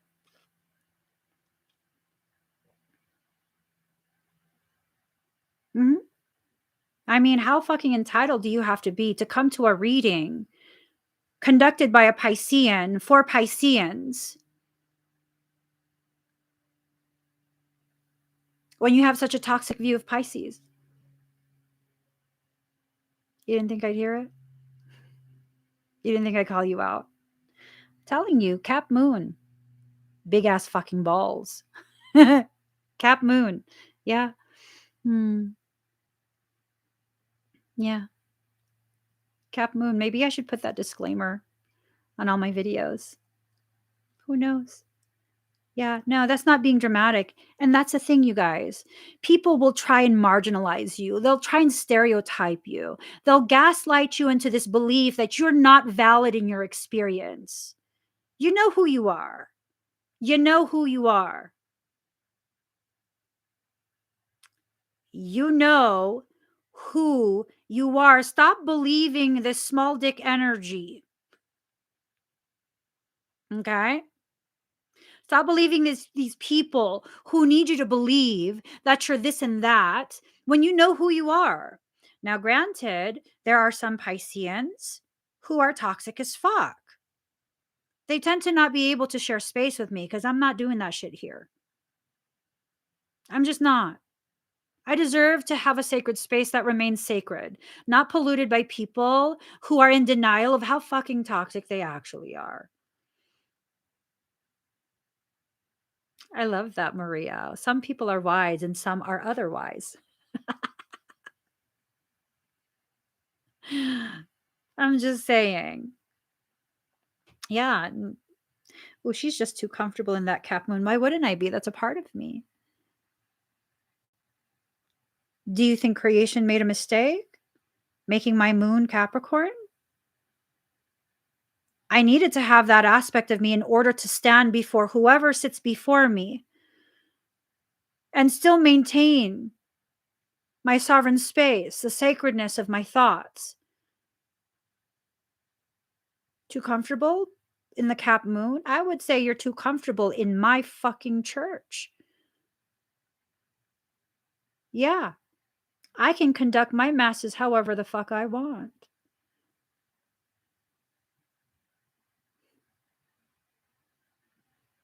Yeah, that says a lot. That says two things.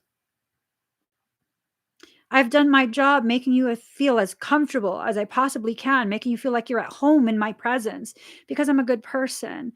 Secondly, secondly, I've allowed you to enter into a space that you're not worthy of, because this is a space where people can be who they are. And unless that toxicity is directed at people specifically, you can stay. We all have some vestiges of toxicity within us, no matter how much work you've done for yourself, right?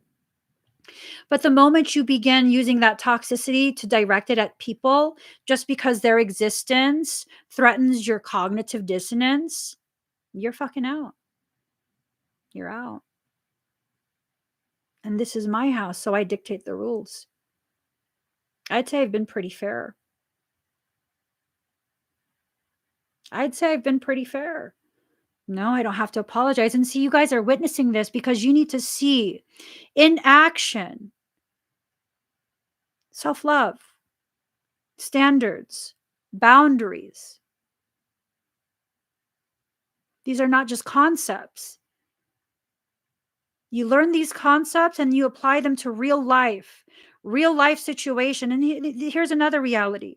People are like, who's she even talking to? A coward. That's who. A coward. I'm speaking to a coward. Someone who doesn't even have the balls to fucking say it publicly.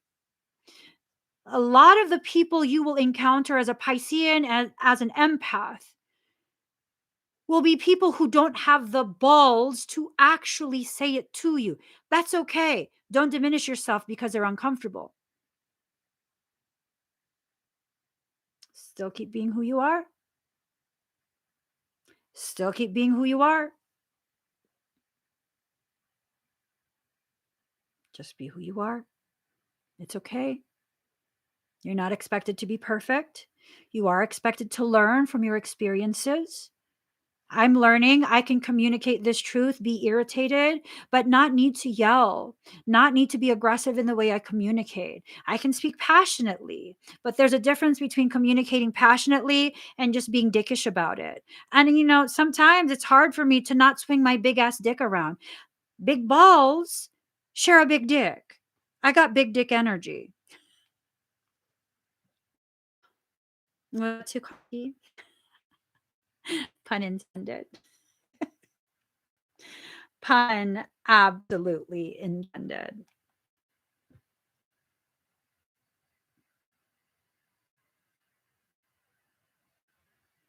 People will be like, that's too much. Or maybe you're just not enough.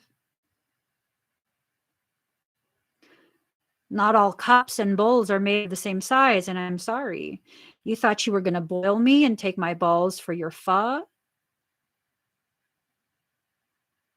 Your pho bowl is too small. My balls are big. Just saying. Just saying, Just saying. Okay, let's leave that big dick energy behind. As my sibling said, it fucking cracked me up. He cracked me up. It's a little bit misogynistic, but it cracked me up. He's like, he wanted to tell someone, rub some Vagisil on it and stop being such a pussy. But here's the thing, though. People think that Pisceans are pussies, right? This is such a vulgar conversation. It's amazing. People think that, Pisceans are such a pussy. But here's the thing. What other part of your body can take a pounding and still be like pleasured? I'm just saying that's a loose quote from Betty White. Okay? That's a loose paraphrasing of a Betty White quote. I mean, you flick a ball sack and they're in pain. The shit retreats back into their abdominal cavities. I'm just saying. Isn't it okay to be both? To be a whole person? To tap into the masculine and the feminine energies that are contained within you? Just saying. Just saying. I mean, maybe we need to differentiate a vagina devoid of Kegels and one that does it throughout the day. Just saying. I'm just saying. Card number 27, receiving. Allow yourself to receive your truth and your experiences the way you were meant to, in the way that grows you the most. Allow yourself to be grown. Card number 14, going beyond normal. Go beyond what you think is normal. Go beyond what you feel is normal treatment of you. I swear to God, you deserve so much more. Don't make me slap you with cards. My aggression is rising. Don't make me make full contact between my cards and your mango skin. Let me just stop. Ako, ang grabe naman. Ang grabe. You're making the Filipino come out of me. Stop it. It's okay to laugh. Just because you're laughing doesn't mean the topic is a joke. It's okay to laugh. It's okay to laugh. It really is. Card number 36, listening for truth. I mean, you just heard a whole bunch of it. You just heard a whole bunch of it. Did you hear the truth resonating in your body?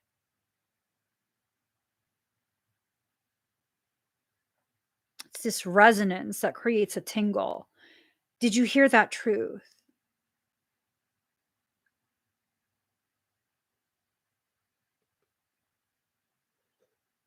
Listen again. If you didn't hear it, listen again. Allow yourself to really, really, really, really take in what needs to be taken in. Oceans of people who didn't even puddles for you.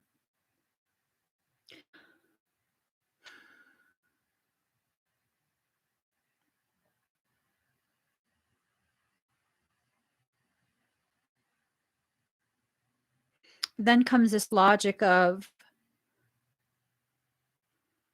are these people who think the puddles are oceans?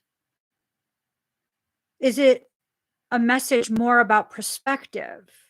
That you are in the presence of people who are so small in their perception, and that's why they limit you the way they do.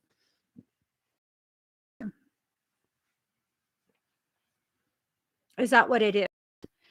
You're in the presence of people who are too small for the natural goodness and profoundness of your existence. So then you're not at home. You're not where you belong. You're not at home and you're not where you belong. If you're around the people who would not jump over puddles because to them those are oceans. For a long time I was living on the road. We just traveled nonstop, like nonstop, you know. We lived in our RV and it was just nonstop. Go, go, go, place after place after place. And, you know, sometimes when I'd have conversations with people who live a more traditional life, they'd be like, damn, you drove hella far, or damn, we want you to come over, but that's such a far drive. And it's like, oh, it's only 12 hours. They're like, what do you mean only 12 hours? I'm like, that's a commute for us. What are you talking about? And these are the people who are like, oh my God, that's so far, 45 minutes? Like, really? You couldn't drive 45 minutes? That's too far? Okay. Excuse me in my 12 hours. Excuse me in my 12 hours.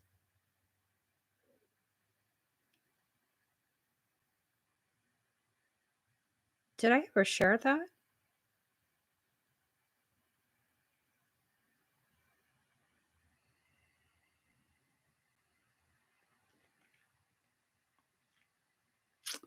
So, not sure how Como knows this. I might have live streamed it.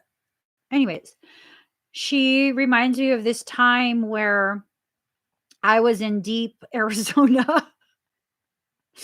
I was deep in Arizona visiting people that are very dear to me.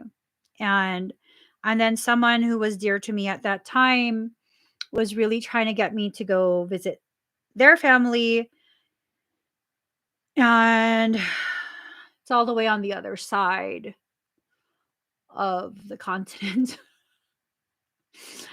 As far south as I was in Arizona, it was that far north of where I was. And I was hesitant to. I was really, really hesitant to. And they were really trying to get me to come see them. And so I left it up to my husband. And my husband knew at the time how important this person was to me. At that point in my journey, this was someone who I would not hesitate to identify as my best friend at that time. I'm such a poor judge of character.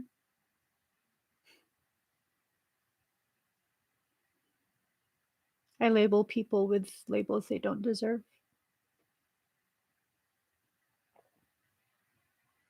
So, long story short, my husband made the executive decision to drive me over 1,000 miles in a direction we weren't going to go in order to be able to see this person that he knew was at that time so important to me in my journey.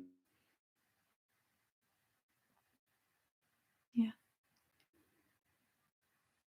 How far are you willing to go? How important are they to you? I think it was like an 18-hour trip. It drove me about 8 hours. Yeah.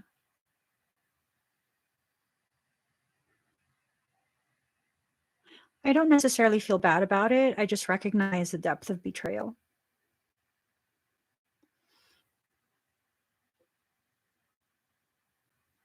and how I oftentimes am such a poor judge of character because I just want to love everyone. That's like my fatal flaw. I just want to love everyone. I want to see the goodness in everyone. I see the potential that you carry, even if you can't. And I want to love you to the degree that not only do you see the potential that I see in you, but love you to the point where you see and feel it and choose it for yourself. Not everyone deserves that. Como says that's true. Como agrees. Did I live stream that?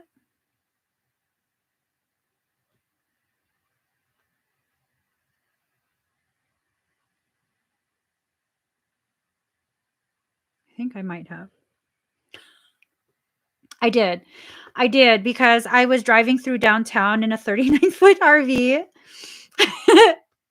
I was driving through the downtown area in a 39-foot RV, and all the people in that downtown area, because my husband needed to sleep, right? So I was like, I'll drive.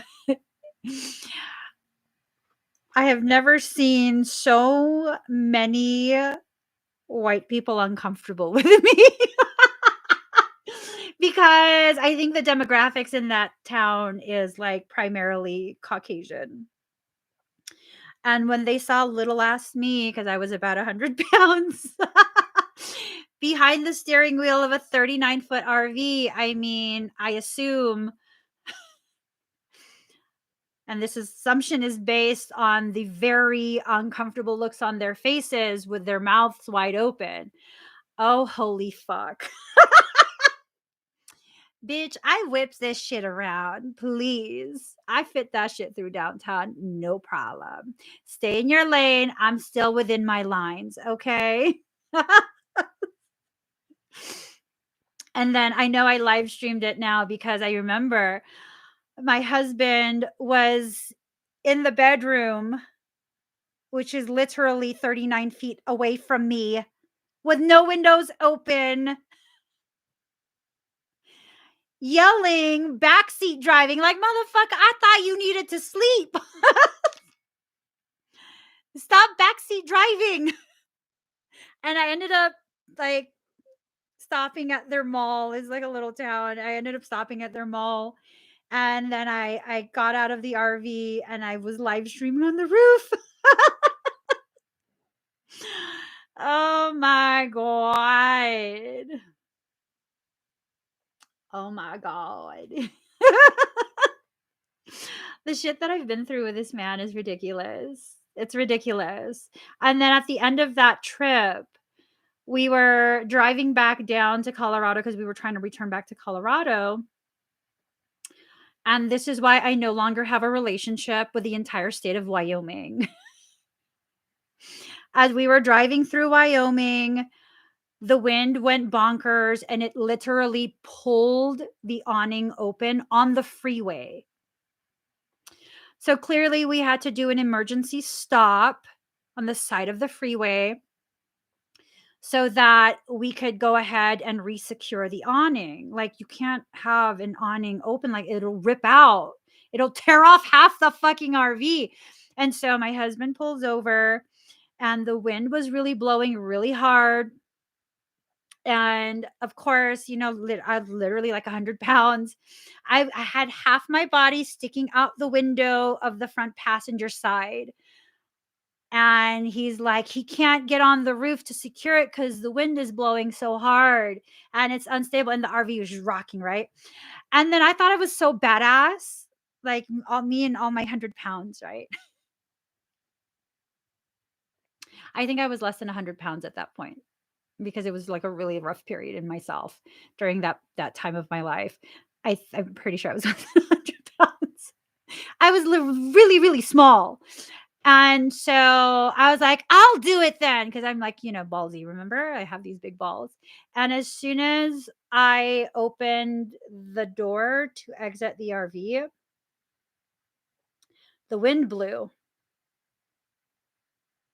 which then opened the door forcefully, which sucked me out. I didn't even get to step 1 foot out of the RV. It literally sucked me out of the RV, the wind. And then I ended up landing on the shoulder, where luckily it's like a large shoulder with a lot of really long grass. So I landed there on my stomach and I had to death grip onto the grass because my body was lifting. Like literally there was air between me and the ground because the wind was blowing that hard. I was like, oh my God, because we're on the freeway. So then I turned and looked like, oh my God. And my husband is this beefy beast of a man. And he's like, oh, fuck. And he crawls back to the back of the RV because he's on the roof. And he goes down the RV stairs, the steps on the back of the RV. And he runs over to me, still holding onto the grass. And he picked me up by my waist and carried me like a rag doll. Like a rag doll into the RV, which he tossed me into the RV. He goes, sit your ass inside. I'm going to stay in here, okay? Yeah. I've never felt so small in my life. That was a really good like reality check of my actual size. Yeah, no, but see, here's the thing. That's what really like gave him the big balls. Like this fucking crazy ass girl's gonna come outside again. Let me just do this shit myself before her fucking crazy ass comes out again. I wasn't coming out again. No way. No fucking way was I coming out again. You best believe I went into the front seat. I put my fucking seatbelt on. I tugged it. I locked it. I was like, you on your own, motherfucker. You on your own. There needs to be at least one survivor of this shit because the children need at least one adult. I'm tapping out. The wind lifted me. First, it suctioned me out of the RV. And then it was trying to blow me onto the freeway. I don't know if it was demons or if that's just how Wyoming rolls, but Fuck Wyoming. I will never live in Wyoming. That's some bullshit right there. That was bullshit. I'll never forget that. It hurt my feelings.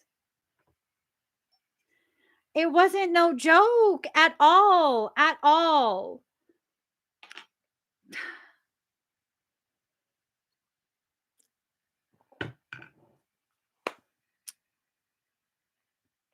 It's just some bullshit. It still hurts my feelings. Card number 20. Softly, softly, the tender touch. Be gentle with yourself. Be gentle with yourself. Allow yourself to have a moment of gentleness. Be the softness that you give to other people. Be that for yourself sometime. You know? Be that for yourself sometime. Allow yourself to just be who you are. Allow yourself to, you know, experience life the way it's meant to be experienced. That experience totally helped me to understand I got a big ass man. Sometimes my big ass man just needs to be my big ass man. And I don't need to be like, I'll do it. No. When it's windy, I'm gonna stay in the car. Mhm. I'm gonna stay in the car. You got it. You got it. I believe you. You can take care of that. I don't need to be hyper independent. I'm just gonna believe you. You got this. I don't know what the fuck I thought I was gonna do because I can't even balance on a skateboard. It took me like 3 years to learn how to balance on a fucking scooter. You know, razor scooters that children ride? Yeah. Yeah. What the fuck was I gonna do on a wobbly RV on the roof with the wind blowing like that? I wasn't gonna do shit but be blown onto the freeway. Come on now, girl. Be honest with yourself. I'm just saying. Cancer, I feel your feelings are your God. The soul is your temple. Rely upon the wisdom of what you feel right now.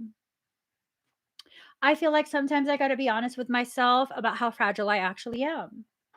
That story is a awesome reminder of the evidence of my fragility. You know, sometimes, and my husband constantly tells me this. It's like sometimes your mind is a little more badass than what you can handle. He doesn't use those exact words, but of it. That sometimes my mind is a little more warrior than what my body can handle. My mind will write checks that my ass cannot cash. I'm just saying.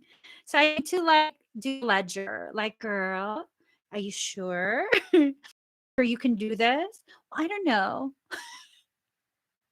What is it? Can you tell me the details so that I can assess if I can handle it?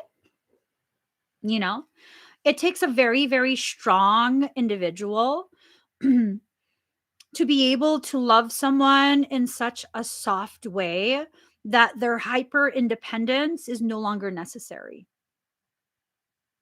that they can heal beyond hyper independence. You know, that hyper independence when you feel like you just do it yourself, like you're not going to ask anyone. That's because so many people have disappointed you and failed you through your entire life that you've learned to not trust anyone and not give anyone the opportunity to fail you and disappoint you again. Do you know how strong a person has to be able to override that type of trauma response? Like, wow. Wow. I'm just saying. I'm just saying. Now, my threat, if I want to threaten my husband, sometimes I do. You know what the threat is? Fine, I'll do it myself. And he's like, what the fuck's wrong with you? I said I would. I was like, no, I'll do it myself. I'll drive myself to the store. Y'all know I got a license, right? I can drive a 39-foot RV very easily. You know that, right?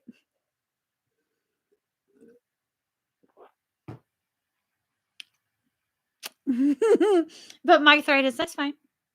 I'll just drive myself to the store. And he'll be like, hold on, I'm coming.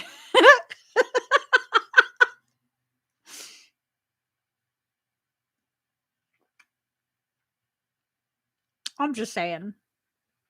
Okay. So you can be assured emotions are high. So this Cancer card keeps coming up. Oh no, that's not even the card. The Cancer card keeps coming up. I'm wondering, are you dealing with a Cancer?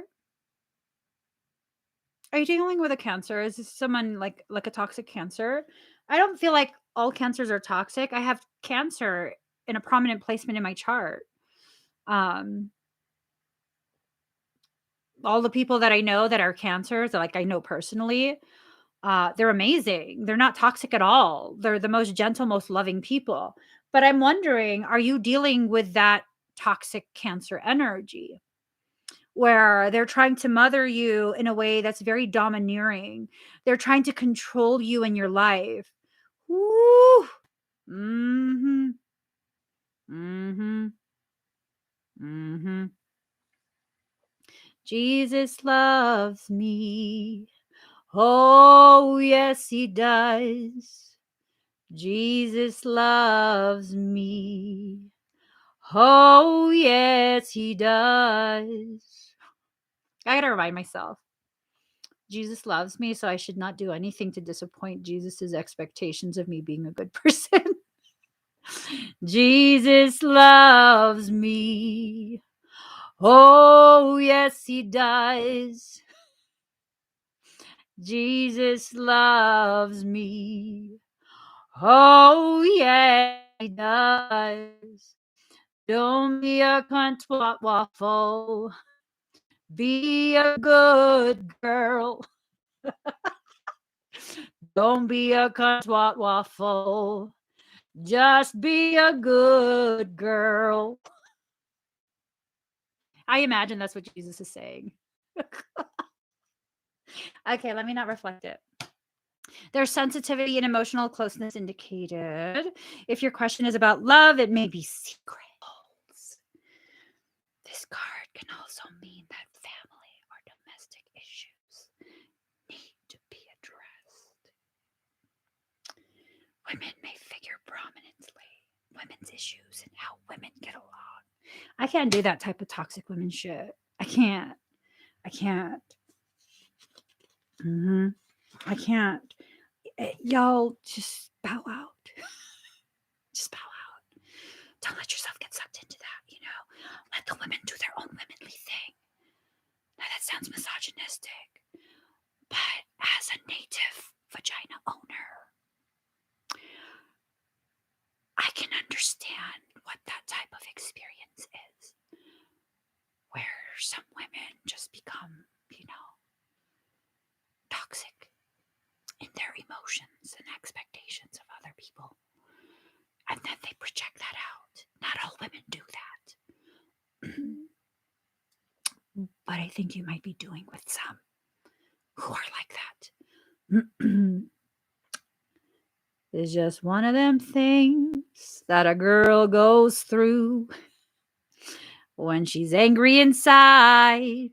Don't want to take it out on you. It's just one of them days that a girl goes through. Just saying. At some point, we all go through a day like that, But if it's like multiple days like that, it's consistently like that. It's not just one of them things. It's not just one of them days. The bitch is toxic. It's just toxic. Okay? Throw the whole relationship away. Start a new one. I think so, Daddy. I have 2 more cards left. He knows when I start singing, like I can't cope with the message anymore. He knows. It's like, it's time to call it a day. Just call it a day. Just, you're already stuttering, even with that statement. Just call it a day. So card number 2, Moon, Soul. All things must come to the soul from its roots where it's planted. What does your gut say? This card is all about mystery, feeling, and hidden messages. It governs intuition and self protection. Allow your intuition to protect you. Allow your intuition to protect you. It's telling you something. Como is over here like, do you have daughters? Is that what it is? I don't have daughters, so I don't know what that's like. You know what I mean? Like, I have nothing but sons, like a whole bunch of boys that I live with and love. And they love me. And it's this thing of like when they see I'm overwhelmed, they're like, hey guys, let's take it easy because she's like getting overwhelmed. I don't know what it's like to be like surrounded by nothing but women. I think Como knows. I used to want a daughter. Not so much anymore. Not so much anymore. Yeah. I feel like my uterus knew what I needed and didn't need, what I could handle and couldn't handle, what I could survive and couldn't survive. And my uterus was like, no, just no. We're not baking that. We're not going to bake none of that. We're just not going to bake none of that. I don't have daughters. I don't have, like, I didn't grow up with sisters. So I don't know. The moon represents what's felt instinctively and what is at the core of our emotions. It shows the intimate side of who we are. My most intimate side is a Capricorn. Shit's fucking hilarious to me. I would say it's worse than being a Scorpio because, I mean, we're not even trying to hide it. There's no mystery in it. At least with Scorpio energy, it's kind of like, and not talking shit about Scorpio, but like, at least with Scorpio energy, it's like mystery. Like, what are you going to get? Are they going to be broody today? Or is it going to be like, ooh, you're hot? And then Capricorn is just like, what? Plot out. There it is. What you going to do with it? Yeah. Damn.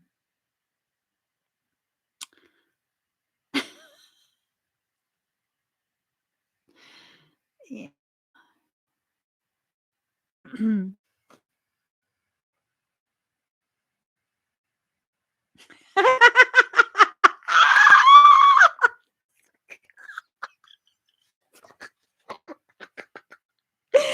Oh my god! So one of my siblings is Leo. Let me just leave it alone. Just leave it alone. Don't answer it. Don't answer it. Don't answer it. Oh shit! Let me just not. Let me not. Act like you didn't see that text.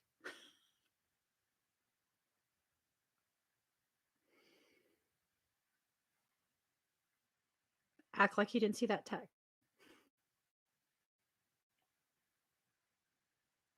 We're just gonna leave it alone.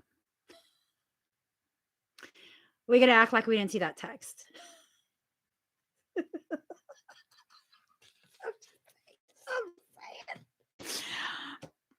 Woo, we gonna eat some popcorn today because that's a sibling text. On its own, the text would be benign. Understanding the dynamic between Libra and Leo.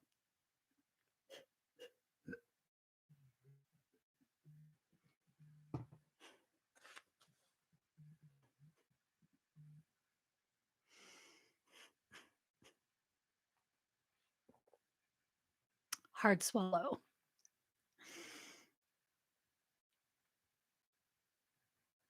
It's a hard swallow. I'm just gonna leave that alone. Wait till Libra sees that.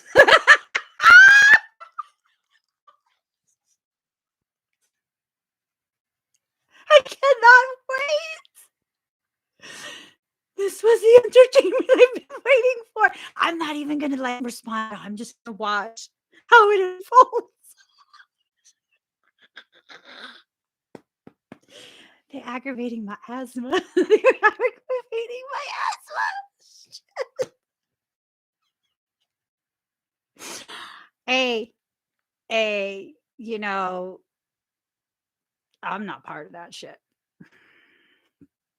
Allow yourself to shine. This card indicates fluctuations in your life. The moon is a side we keep concealed in a horoscope chart. When the moon has many aspects or is the most elevated planet in the chart, it's considered to have a strong influence.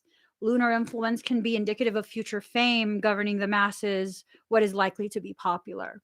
It is good. It is good. It's a benign question. Are y'all sure you don't want to spend Christmas in SoCal? Woo! How much do you want to bet? One of my siblings is sharpening the knives, and they're going to use the knife tip to text back.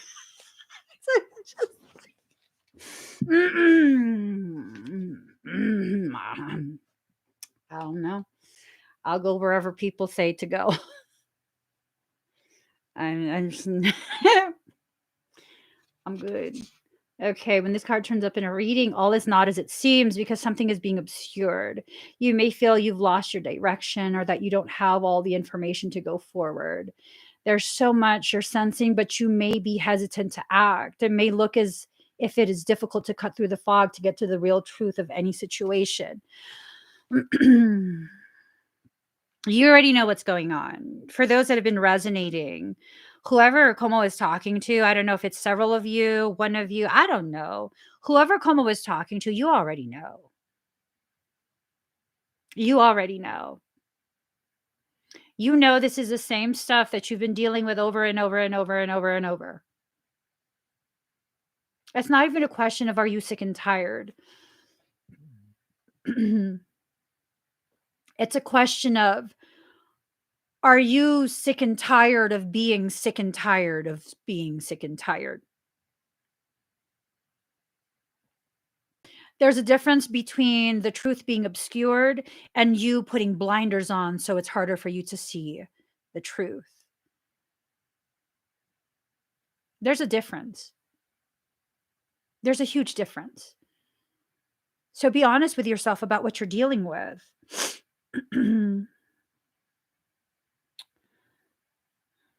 Oh, dang. Substance abuse issues may touch your life. Not you necessarily, but certain energies or persons surrounding you. I just want to say this.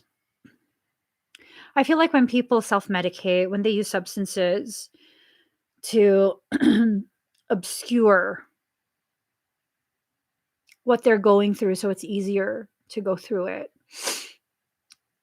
I feel like you need to know there are people who exist who can hold a space for you to feel connected and grounded and anchored in a place of safety so that you don't have to medicate yourself to the degree that you don't feel anything. You have to feel this period.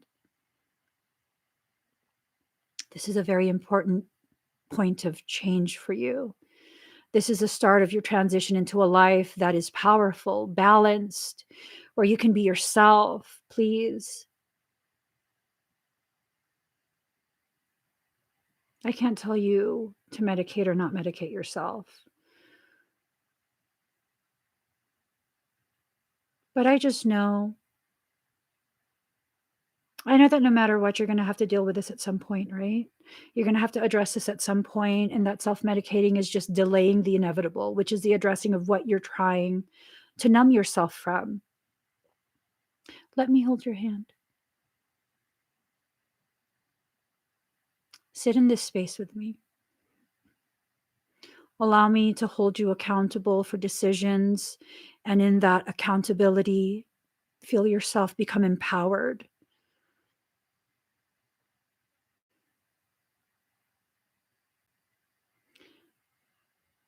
Let me be your drug of choice.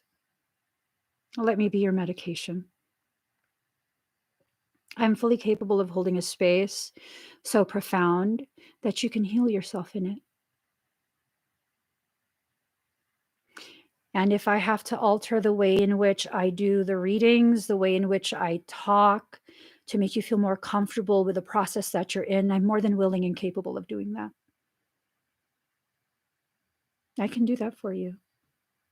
I can do that in a public setting like this where you don't ever have to make your identity known. I could do that in a private setting, in a session. I can do that in whatever way will empower you the most. I can do that.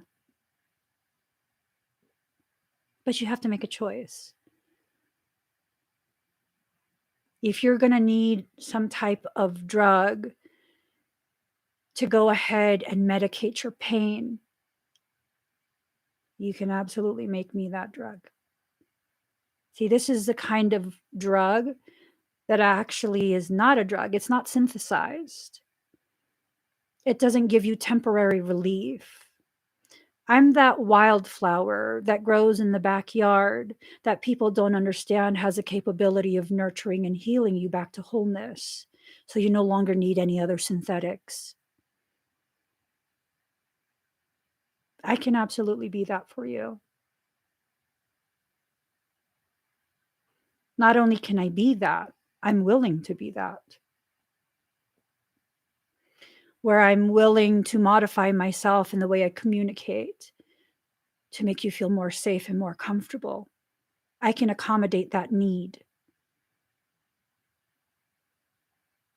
I have the ability to recognize the need to suspend my personal needs temporarily and create and maintain during that period a space so safe that you can feel whole again for the first time in a very long time. I'm not telling you the way you're coping is wrong. I'm saying there's other ways to cope, ways that are less destructive. You've heard enough people lecture you about the way you cope and how toxic it is. And I think part of what causes you to need to cope are those very type of conversations. I can be that person that just listens to you breathe without any expectation of you saying a word. And no, I won't bring it up later on. I won't hold it over your head. You don't owe me anything.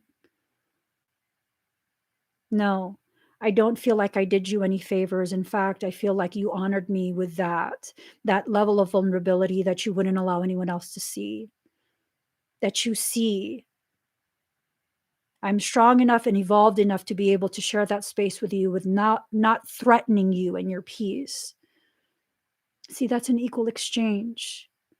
One strong person sitting in front of another strong person, simply holding that space open with my presence. There's other ways to cope. You get to choose what that way is. And I hope you choose a way of coping that doesn't further destroy your sense of self. I hope you choose an option that doesn't force you to continue to exist in environments where you still need to cope. There's other ways to live, just like there's other ways to cope. There are different types of people in this world who can help you to heal beyond simply coping. People often ask me if I've done this drug or that. They want to know if I've done ayahuasca, peyote, all sorts of different things, mushrooms, acid, all sorts of different things. I don't need to escape my reality. I'm fully capable of tapping into my divinity without altering my consciousness. I am my own medicine at this point. And a large portion of the work that I do is helping others to understand you are your medicine too. And if you don't know how to harvest and prepare the wildflower that you are so that the potency of your medicine is at its highest, I can help you to learn that. I can help you to cultivate yourself in such a way where just because you harvest some of your own medicine does not mean you're at risk of no longer existing.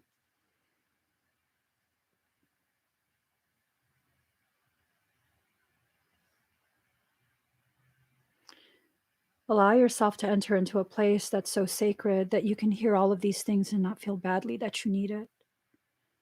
We all need something at some time. And the fact that you've found me at this point tells me you're actually ready to heal. I'm like a well-kept secret. I only cross your path when it's time. Never before. You only find me when your soul knows you're ready to take that next step in your journey. Has nothing to do with purchasing sessions or readings from me. Has everything to do with allowing yourself to experience an environment where you're bathed with your own truth, where all of these tears you've collected through an entire lifetime of crying about things that you couldn't share with other people, they can now serve as your cleansing bath.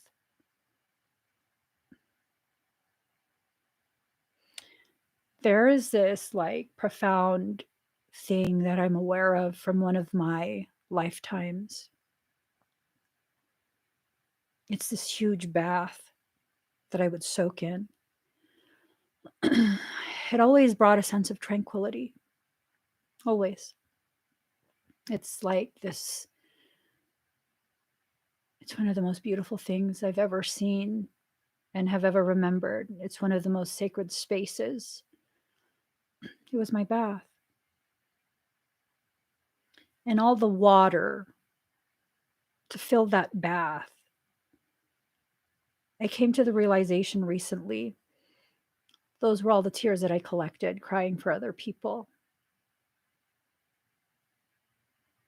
Tears are not evidence of weakness. They're evidence of your ability to feel.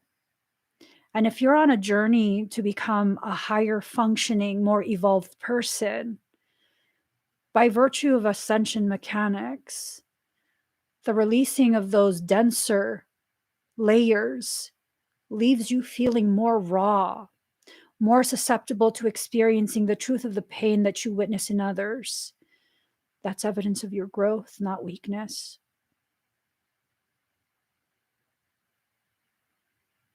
So don't stop yourself from crying. Don't force yourself to either, because then it becomes contrived. It's synthesized and no longer pure. Allow yourself to feel fully the full motion and emotion of life itself, of what you witness, what you experience, what is placed upon you, and what you allow to be put on you. You're much more powerful than you allow yourself to grasp, much less accept. I had to go through an entire lifetime of adversity, of trauma, to finally get to a point where 40 something years later, motherfuckers are standing. And now I don't got my dukes up. I'm using my hands for more than just fighting now. I'm holding myself. I'm making sure parts of me that I'm not sure are whole are actually whole. I'm assessing who I am. Whatever I find is not going to destroy me. It's going to add to my sense of self.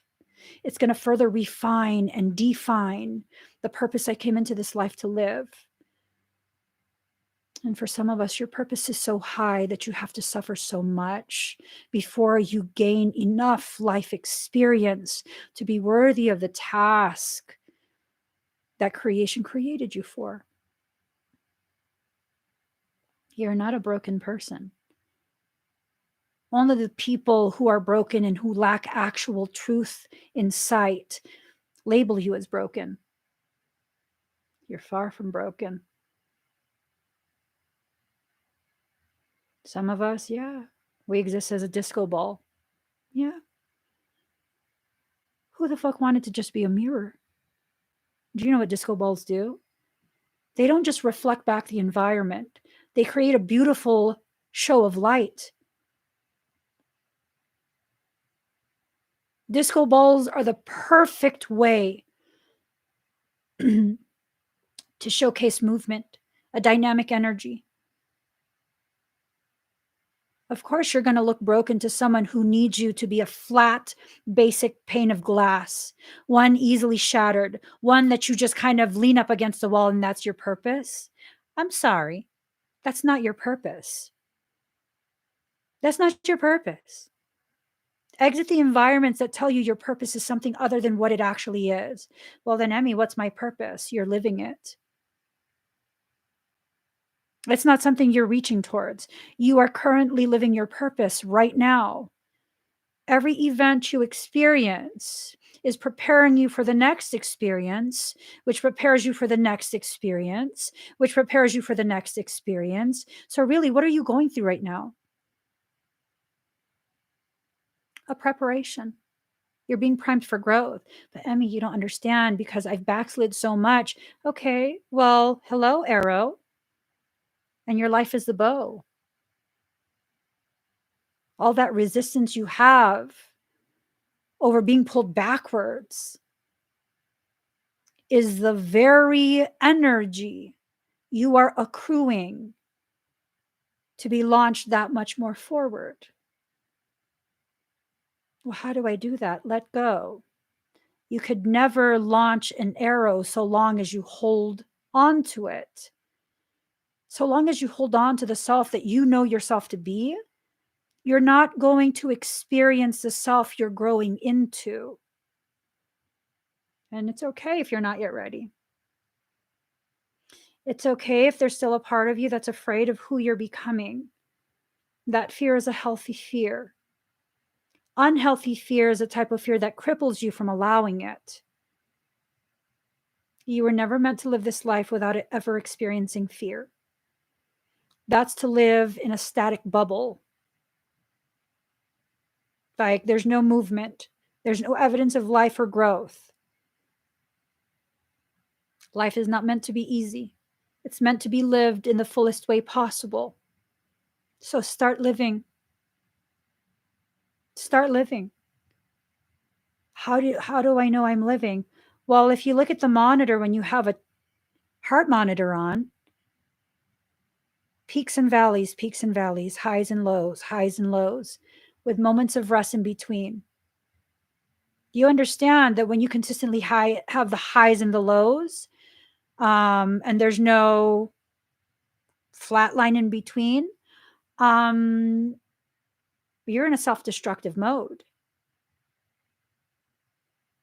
It's not always just high. It's not always just low. It's not always that movement. It's a natural rhythm of the heart.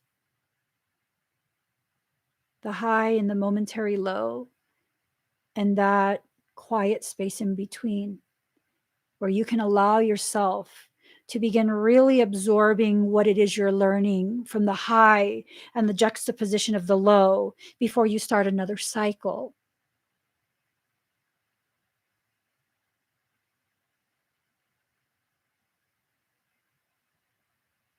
You're not meant to stay high all the time.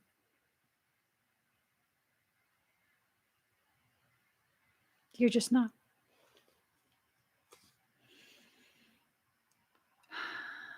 Someone's emotional clinginess may be an issue. The moon tells us to hang on, oftentimes after we should have released things from our lives and just given up. It's important to not accept any false pictures.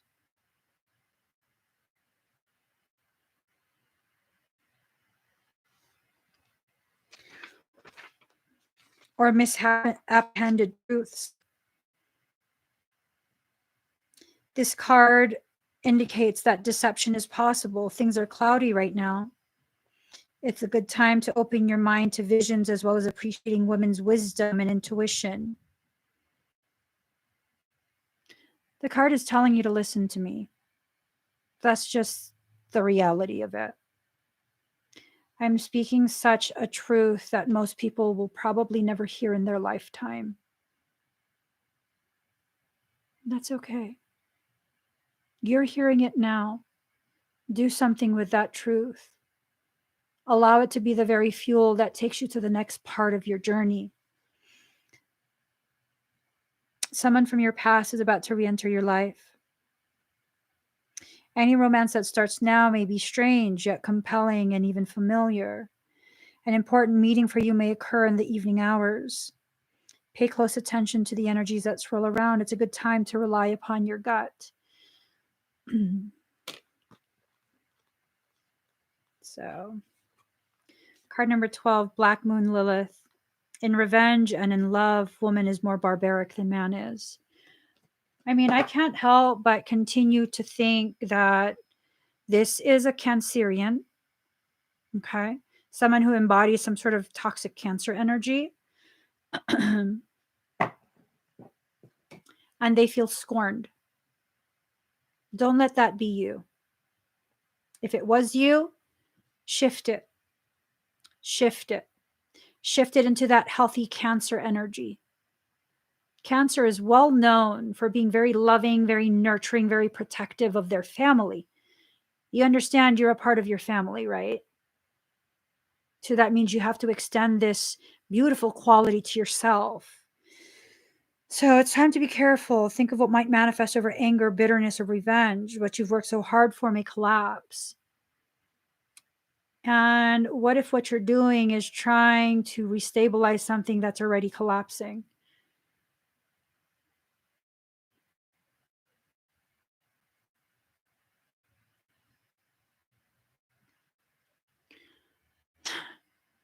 Como is reminding me of this meme that I had seen a while back. It's this concept of liars and manipulators are like the Wicked Witch of the West. You are Dorothy dropping an entire house of truth on their bitch ass.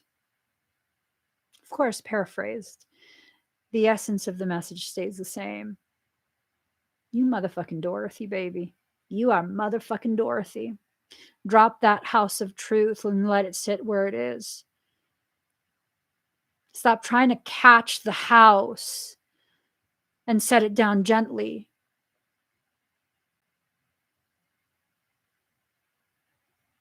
It's not for you to save people from the situation they've created.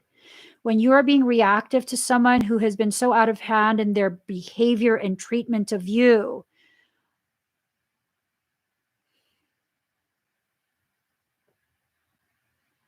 why are you taking accountability for their toxicity? Why? You know, traumatized people do that, right? Where they take ownership of what other people did to them, where they blame themselves and protect that secret like it's theirs. It's not your secret to keep. It's just not. It's not your secret to keep. You don't have to protect that. You don't have to protect and defend and cloak the person who put you in this situation and has been doing this to you. Does that mean you have to put him on blast? I don't know. I don't know. But I do feel strongly it means you need to walk away. That, you know, you need to be able to move forward in your life. And if they're so hell bent on being in that same place of like being toxic, let them do that on their own. They don't really need you there to babysit them in their toxicity. Excuse me. They're fully capable of recruiting other people to do that. I'm pretty sure they have. And this Como says, they've already recruited others. You've been aware of this. They've recruited others.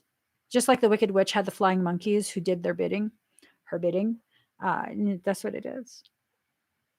Drop a whole fucking house of truth on it. Mm-hmm. Put some respect on my name. That song keeps playing in my head.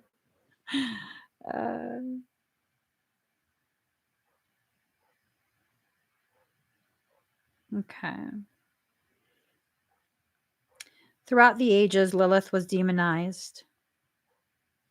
Here's the thing, though.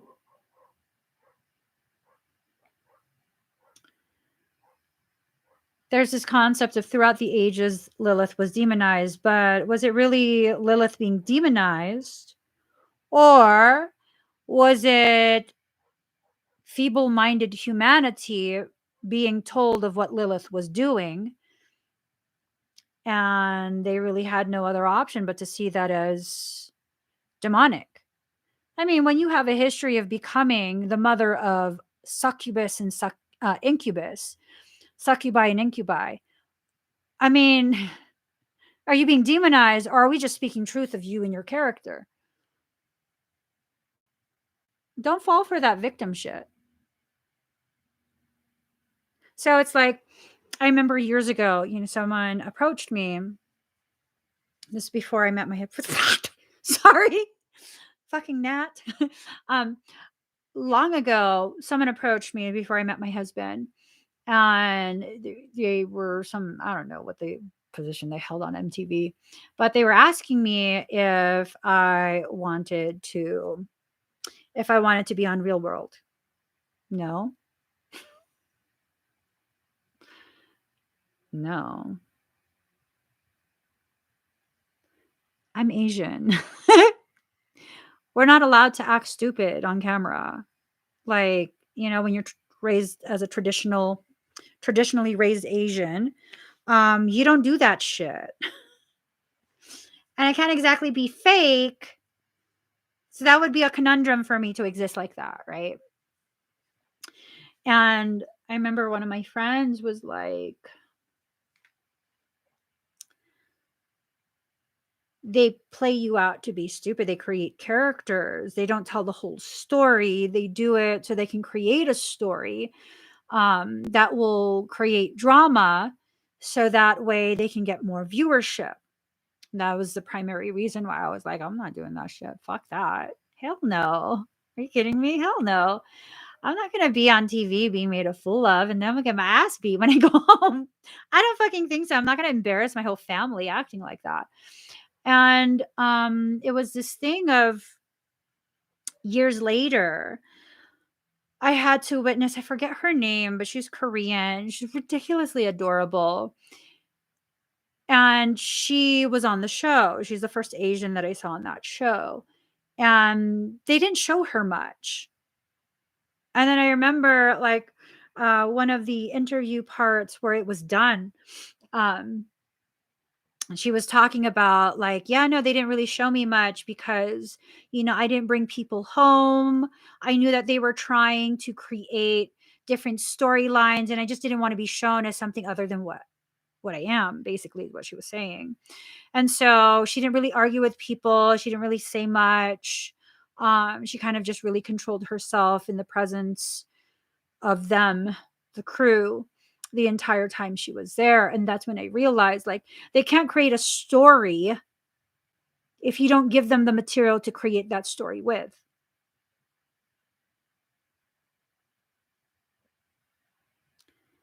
Your continued presence in that relationship, that connectivity, gives them the opportunity to create storylines. It just does. It gives them the opportunity to create storylines. And it's to increase their viewership and support at the cost of you and your reputation. When this card turns up in a reading, something lurks. Lilith appears as a dark part of the astrological chart. She's our shadow side, the dark face of the moon where mysteries and unexplained occurrences lie in wait. This card indicates a call to wildness, even subversion. Lilith is the evocation of what may or may not be there. She can manifest as madness or self-realization. And maybe the madness is juxtaposed between the self-realization because it takes a certain level of insanity to think that you can continue to function as a synthesized version of yourself. Like, it takes a certain level of insanity.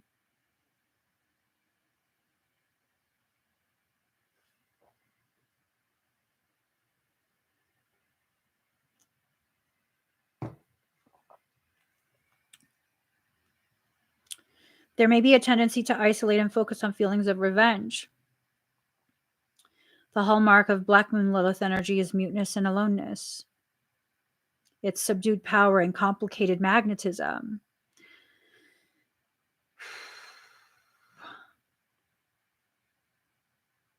It suggests rebellion. Lilith can represent an angry mother, an enemy, or an embittered woman, or even a stalker or a scorned woman. So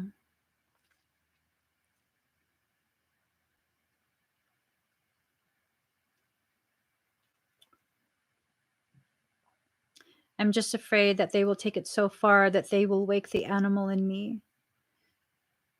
And I'm not. You mean you're not that animal? Yes, you are, Maria. There's nothing wrong with that animal. That animal exists as a testament to your rebelliousness of the poor treatment people give you without you asking for it. Let that animal wake up and let them deal with the consequences. I like to be docile things. And I've learned. You wake up the lioness and she mauls you, that's on you. No, I do not need to feel bad about it. You worked real hard to wake that up.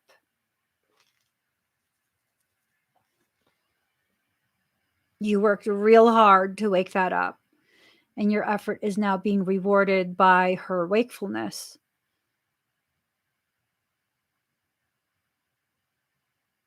And sometimes when you allow that process to occur and you just allow yourself to be who you are, and then people witness it, they'll learn the boundaries and why they need to respect it.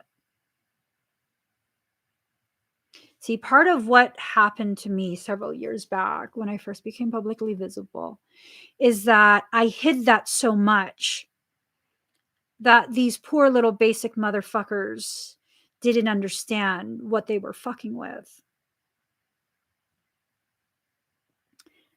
Now they do. Now they do. You see any of them trying me? No. Nope. Why? Was it because I was embittered and so hell-bent on revenge? To date, I still have not retaliated. To date, I still have not retaliated.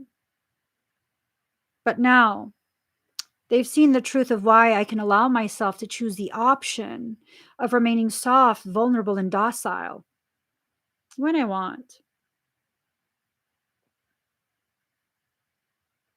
There's something to say about a person who has no fear of being vulnerable in front of others.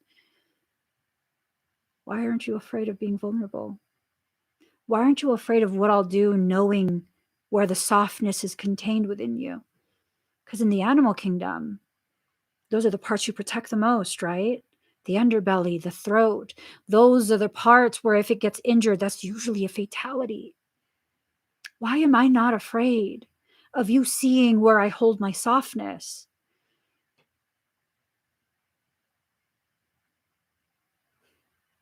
Because I know how powerful I actually am. I know what lives inside me and what exists around me. I know what's hailed its allegiance to me. Nothing's going to be allowed to happen to me. I don't say that as a cocky thing. I say that as a fact. I was perfectly calibrated for the work I'm here to do.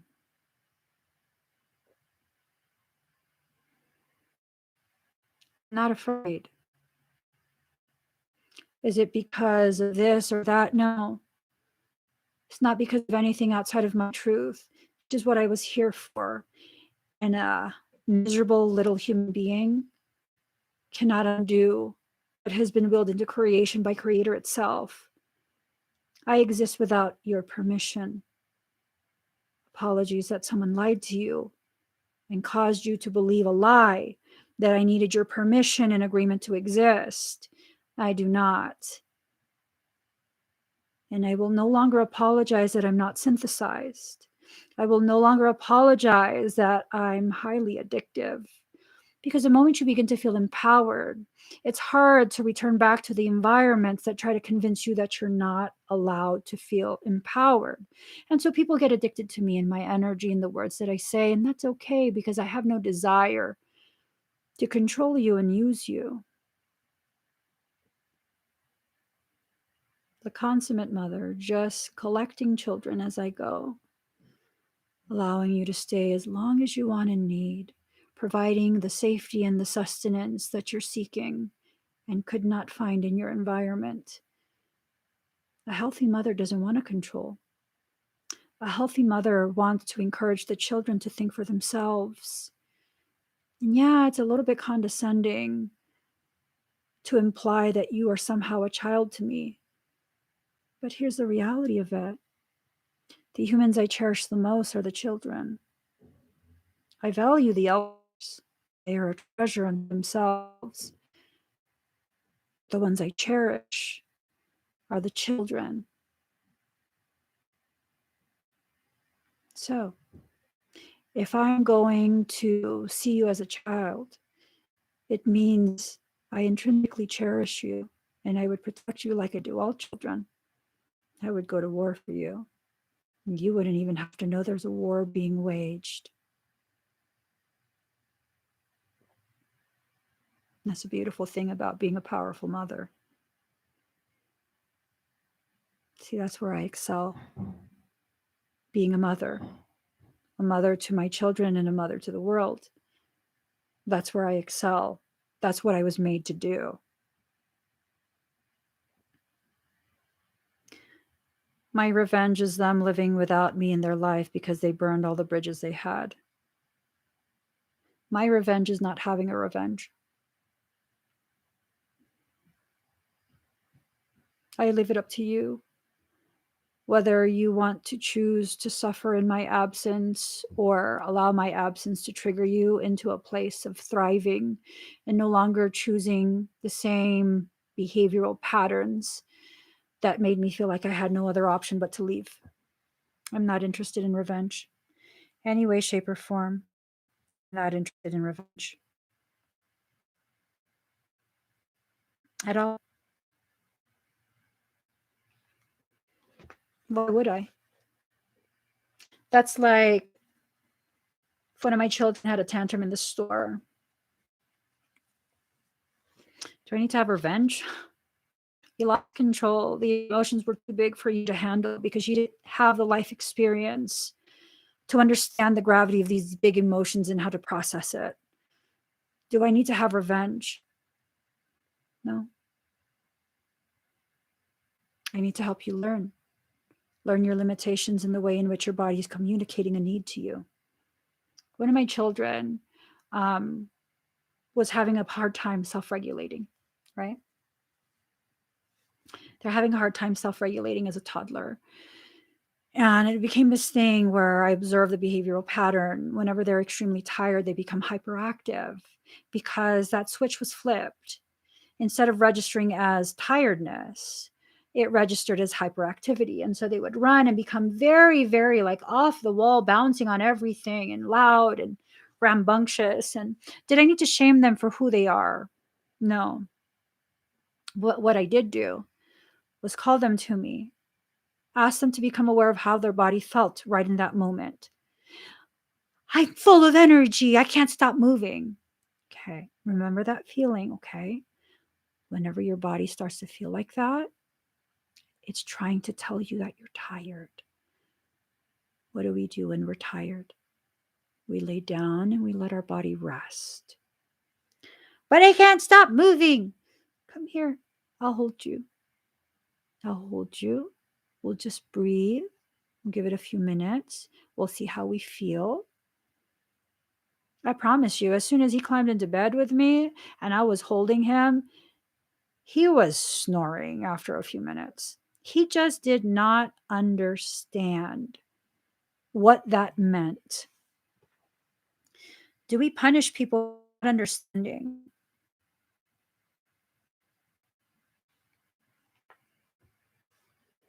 Is that an evolved way to live? Now we still have to hold him accountable. And I had let him know several times. When you get very hyperactive like that, it totally, like, I can't regulate myself.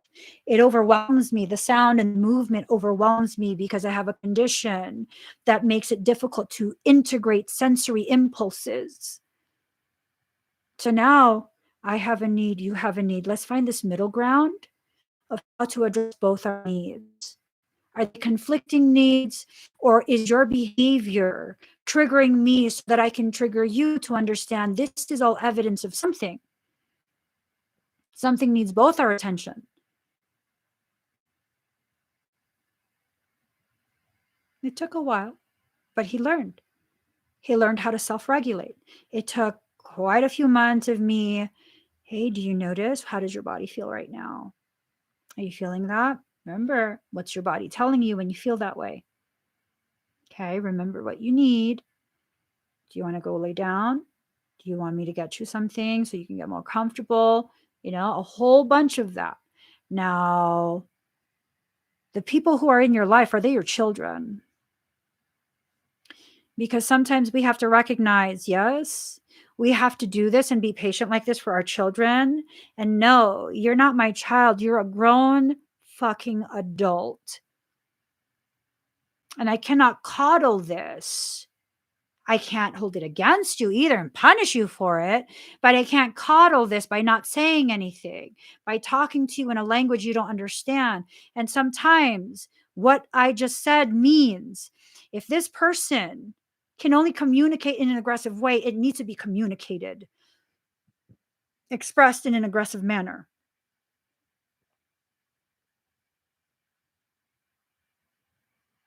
It just can't.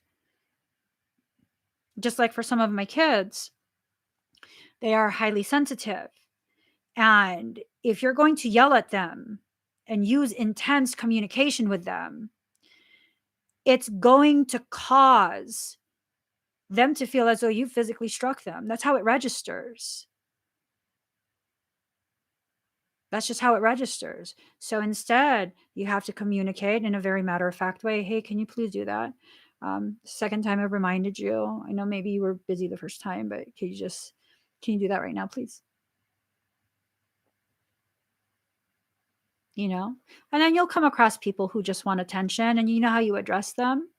Taking away their access to you. You're hidden. And that's that. Is there need for revenge? No. See, so let me just read these. Whatever, and then the next comment, you're boring. Civilized, evolved conversations are boring for adults who have traumatized child brains. Speaking legit facts here. Sometimes the things that you watch and the experiences that you live through will traumatize your brain and damage it. And unless what you are witnessing can reach the same level of trauma that's become your baseline, either screaming, like really explicit type content, really graphic type content, it becomes boring. Is it evidence of me being boring, or is it evidence of your brain trauma? Oh, that's right. I took away your ability to access me and contribute to the conversation. It's okay for me to exist in a way where it's clear I don't value you and your input. I am autonomous. I don't need you to agree or to value me for me to have intrinsic worth. That's how it works. I don't have to be angry. I don't have to be moved from center. Some things will require a response. Other things will require quiet removal. I made a decision in this moment. I addressed it, and hopefully you better understand and seek the help you need for the trauma your brain has experienced, causing it to be damaged, and seek only excesses in order to be interesting. And then I leave it at that. I leave it up to you. You do whatever you need to do, but you're not doing it here. Healthy mother, powerful mother.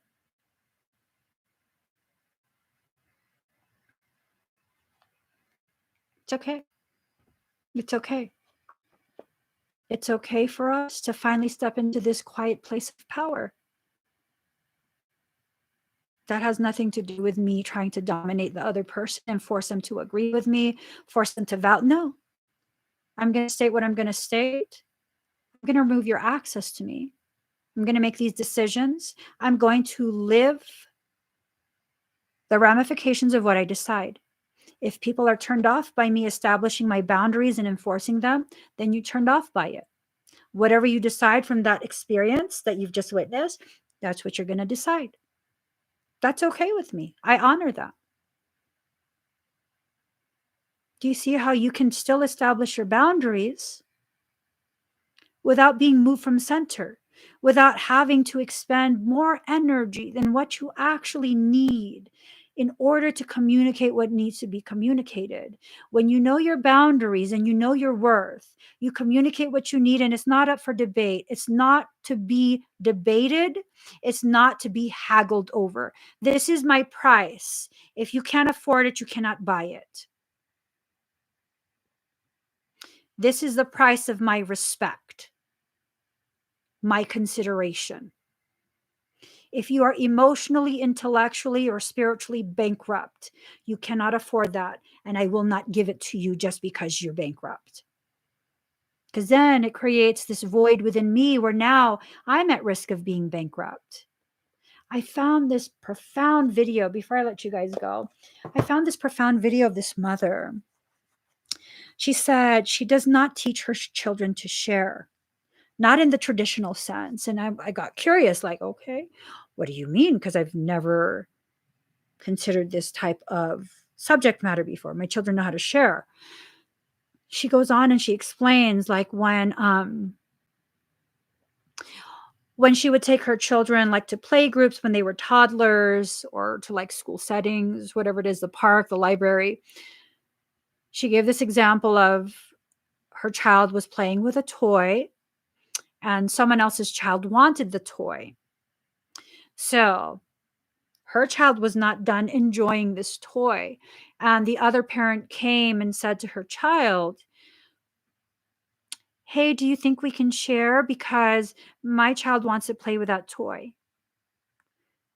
And so she came and she said, "No, my child's not done." And that parent, I guess, I don't know if she was just using some hypothetical example or if it really happened, but that parent was like, "Oh my God, you don't teach your child to share?" And she said, "No, I don't, not in that sense." And she continued with her logic. When you do this, you're risking telling your child that their feelings, their needs, what they enjoy is not as valid as the needs of someone else, and that they should deplete themselves in order to satisfy another person's preferences, because that was not a life necessity. And I was like, oh yeah, I teach my children that too. But I considered it like healthy sharing, where I would encourage my child to be like, "Are you done with it? Because if you're done with it, then you can let that child enjoy it now. If you're not done, then you communicate like, 'Hey, I need a few more minutes. I'm still enjoying this,' where you're not going to be sacrificing yourself for someone else. You will be cognitive of what other people want and need in your environment, but it's not necessarily your job to cater to every single want and need." And that was the most beautiful validation of some belief that I already held within myself. Like, wow, see, the reason I taught my children that is because I was always made to feel like I needed to deplete myself in order to fill other people up, because if other people around me were not filled, then I was not worthy of existing in that environment. The biggest fucking lie I've ever believed in my life. My needs are just as valid as yours. Whatever energy you bring to the table that I'm sitting at, I have the right to choose whether to mirror it or give you something completely different. You can come to me with the most loving, most generous type of energy, and I could use that energy and mirror it. Or I could use that energy as an excuse to really let loose on you some messiness. Choice is mine. I'm not saying one is more valid than the other. I'm saying the choice is mine. And whatever I choose, that's what I'm going to have to live with. That's what I'm going to have to live with. What are you choosing? Are you choosing to mirror the toxicity in your environment? Or are you choosing to honor your own energy? And if your own energy is not compatible with the toxicity of your environment, why is that your environment? That's the answer you're going to have to find within yourself. You might need to come to a realization you're in the wrong environment for your healing journey. There's a quote. I saved it. No, that's not it.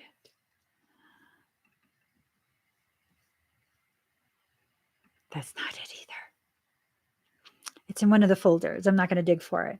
The quote goes something along the lines of, you cannot and will not heal in the same environment that made you sick. Tell me where there's a lie there.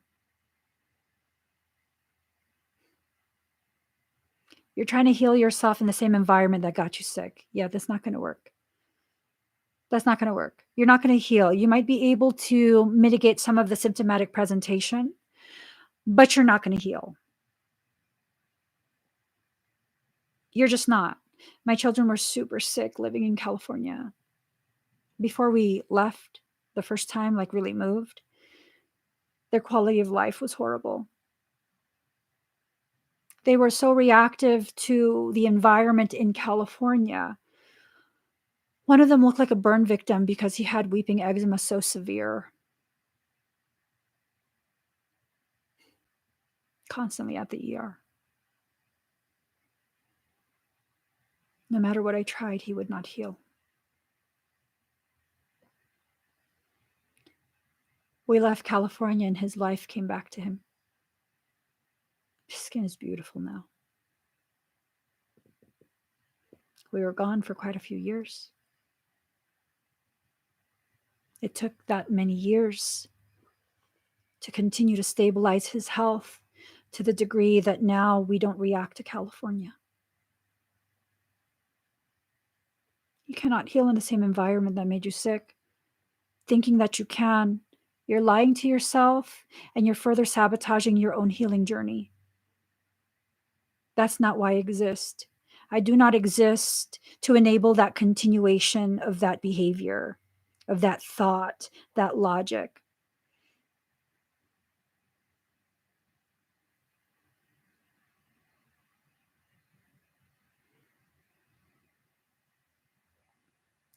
I keep myself in a very unhealthy, vicious cycle, and I'm personally getting sick of myself. It's like one day I feel like I've liberated myself through shadow work, and the next day I find myself back in the same traps that I'm starting to feel like I set for myself. Are you feeling it, or are you becoming aware of it? Are you becoming aware of the traps that you set for yourself? And feeling like you've liberated yourself is not the same as actually liberating yourself. It's a very difficult process you're in, and you have to give yourself the time and the space to shift enough through that process that you can finally birth yourself. It's like when the baby's head is stuck in the birth canal. The mother has to shift and move. She has to sway her body, really just shift, so that the baby has the opportunity to properly position itself. Birth is going to be painful no matter what. But when you're aware that the baby is stuck and you do the things that need to be done to realign the baby with the birth canal, because that head fits in the birth canal in a specific way, a very specific way. Any way outside of this specific way will have the baby wedged for prolonged periods and increase the amount of pain and suffering the mother and the child go through. You're in the process of birthing yourself, Tanya. Let me be your midwife. Shift yourself within your process. Allow me to turn the baby. You are that baby. Shift yourself degree by degree, allowing yourself to realign your consciousness with the path your soul is setting before you. When the baby is face up, meaning when the head comes out of the canal, it's looking up at the world. That's not proper alignment. The baby has to be face down. The first type of face is called sunny side up. You will feel the baby's skull bones grinding against your pubic bones. You will feel ligaments stretching and tearing. I know, because I gave birth like that once. It's the most pain I've ever experienced in my entire life.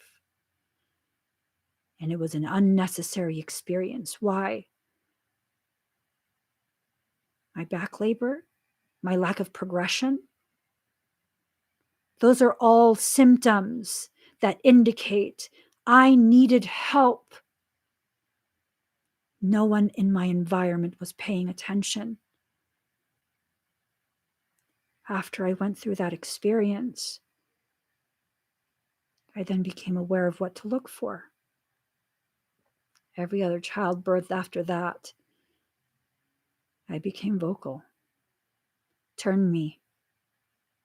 Do this, do that. We have to learn from our experiences. We can't just experience things and chalk it up to we were traumatized and that's that. No, my trauma will always grow me. I refuse to accept trauma in my life unless it is going to grow me. And if I've been traumatized by something, you best fucking believe I will learn everything about why that traumatized me, and I will learn how to empower myself to never be traumatized like that again.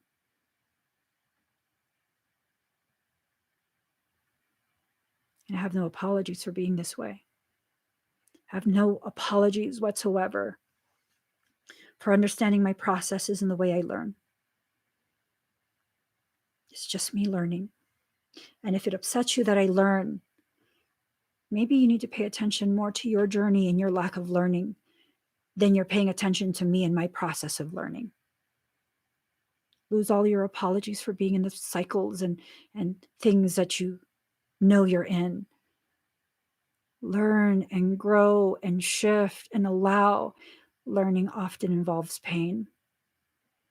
The higher the potentiality of that learning, the more profound the pain you will experience.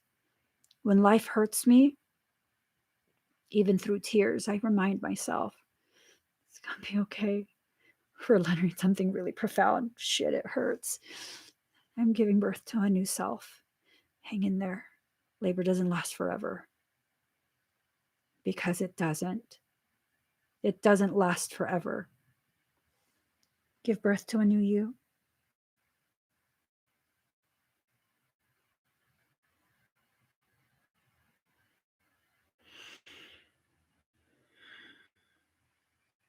I got it going. I hope this talk empowers at least one person, whoever needed it, whoever needed to hear whatever it was that I said. I hope it empowers you to the degree that you see yourself in me, that you see me as a reflection of the growth you are going through right now, and that you will get out to the other side. I meant it when I said, if you need to self-medicate, let me be your drug. Let me be the medicine that heals you. You're not alone in this journey. You're really, really not. You're not alone in this journey. You're not alone in your pain. You're not silent or hidden away. There are those of us who exist who feel you so profoundly, want nothing more for you to feel whole, to be done with the birthing process that you're in. We can and will hold space for you. Even if I can't speak for other people, I sure as fuck can speak for myself. I can and will hold that space for you. You just have to let me in. I want nothing but to sit with you so you know you're not alone. I won't tell you how to heal. I won't give you a time frame when you need to heal. I'll sit there and I'll hold your hand, and I'll let you have as much time, space, silence, and stillness as you need. And it's not me being a good person. It is me knowing what it feels like to sit there with no one. Beautiful thing about the wounded, they make the most powerful healers once they're done healing themselves. And that's why I'm at peace with my life. If I'm going to be a healer to the degree that I know I'm supposed to be, I had to die so many times to understand the value and sanctity of the life I was created to live. Let me serve my purpose. Let me be your medicine. When you no longer need that medicine, there's no guilt or shame, there's no obligation. You carry on with your life, and I will be happy for you. Even in your absence, I will be happy for you because I'll know you gifted me with the opportunity to live even just a little bit of my purpose. And for me, that's more than enough. That is more than enough. Allow yourselves to fall so deeply in love with you that you don't stop at just healing yourself, that you begin celebrating yourself and sharing yourself with whoever you need to share yourself with. That's the true evidence of your healing. When you can share yourself and your journey, because now it doesn't make you cry. Instead, it makes you remember. Every time you share, you remember. Life itself couldn't stop me. I have the support of creation. I will heal through anything and everything. Not because I'm badass, but because I'm soft and I'm loving and I'm full of grace, not just for others, but especially for myself. So,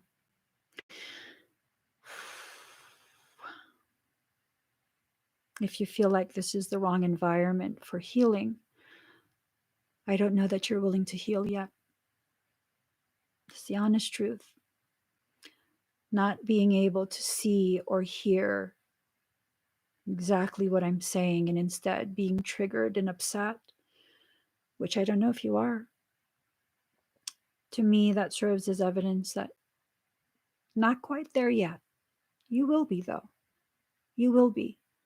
And hopefully, whatever I said that made you feel like this is not the environment to heal in will help trigger you to enter into whatever environment it is that will actually help you heal. I can't help everyone heal. Sovereign rights. And it's okay.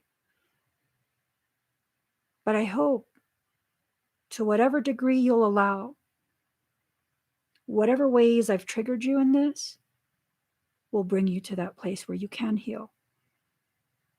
Baby, as long as you're healing, I'm not hurt by the absence. What's important to me is that you have what you need. And if I can't provide that in the way you need it, not want it, but need it, I want you to find that. I want you to find that.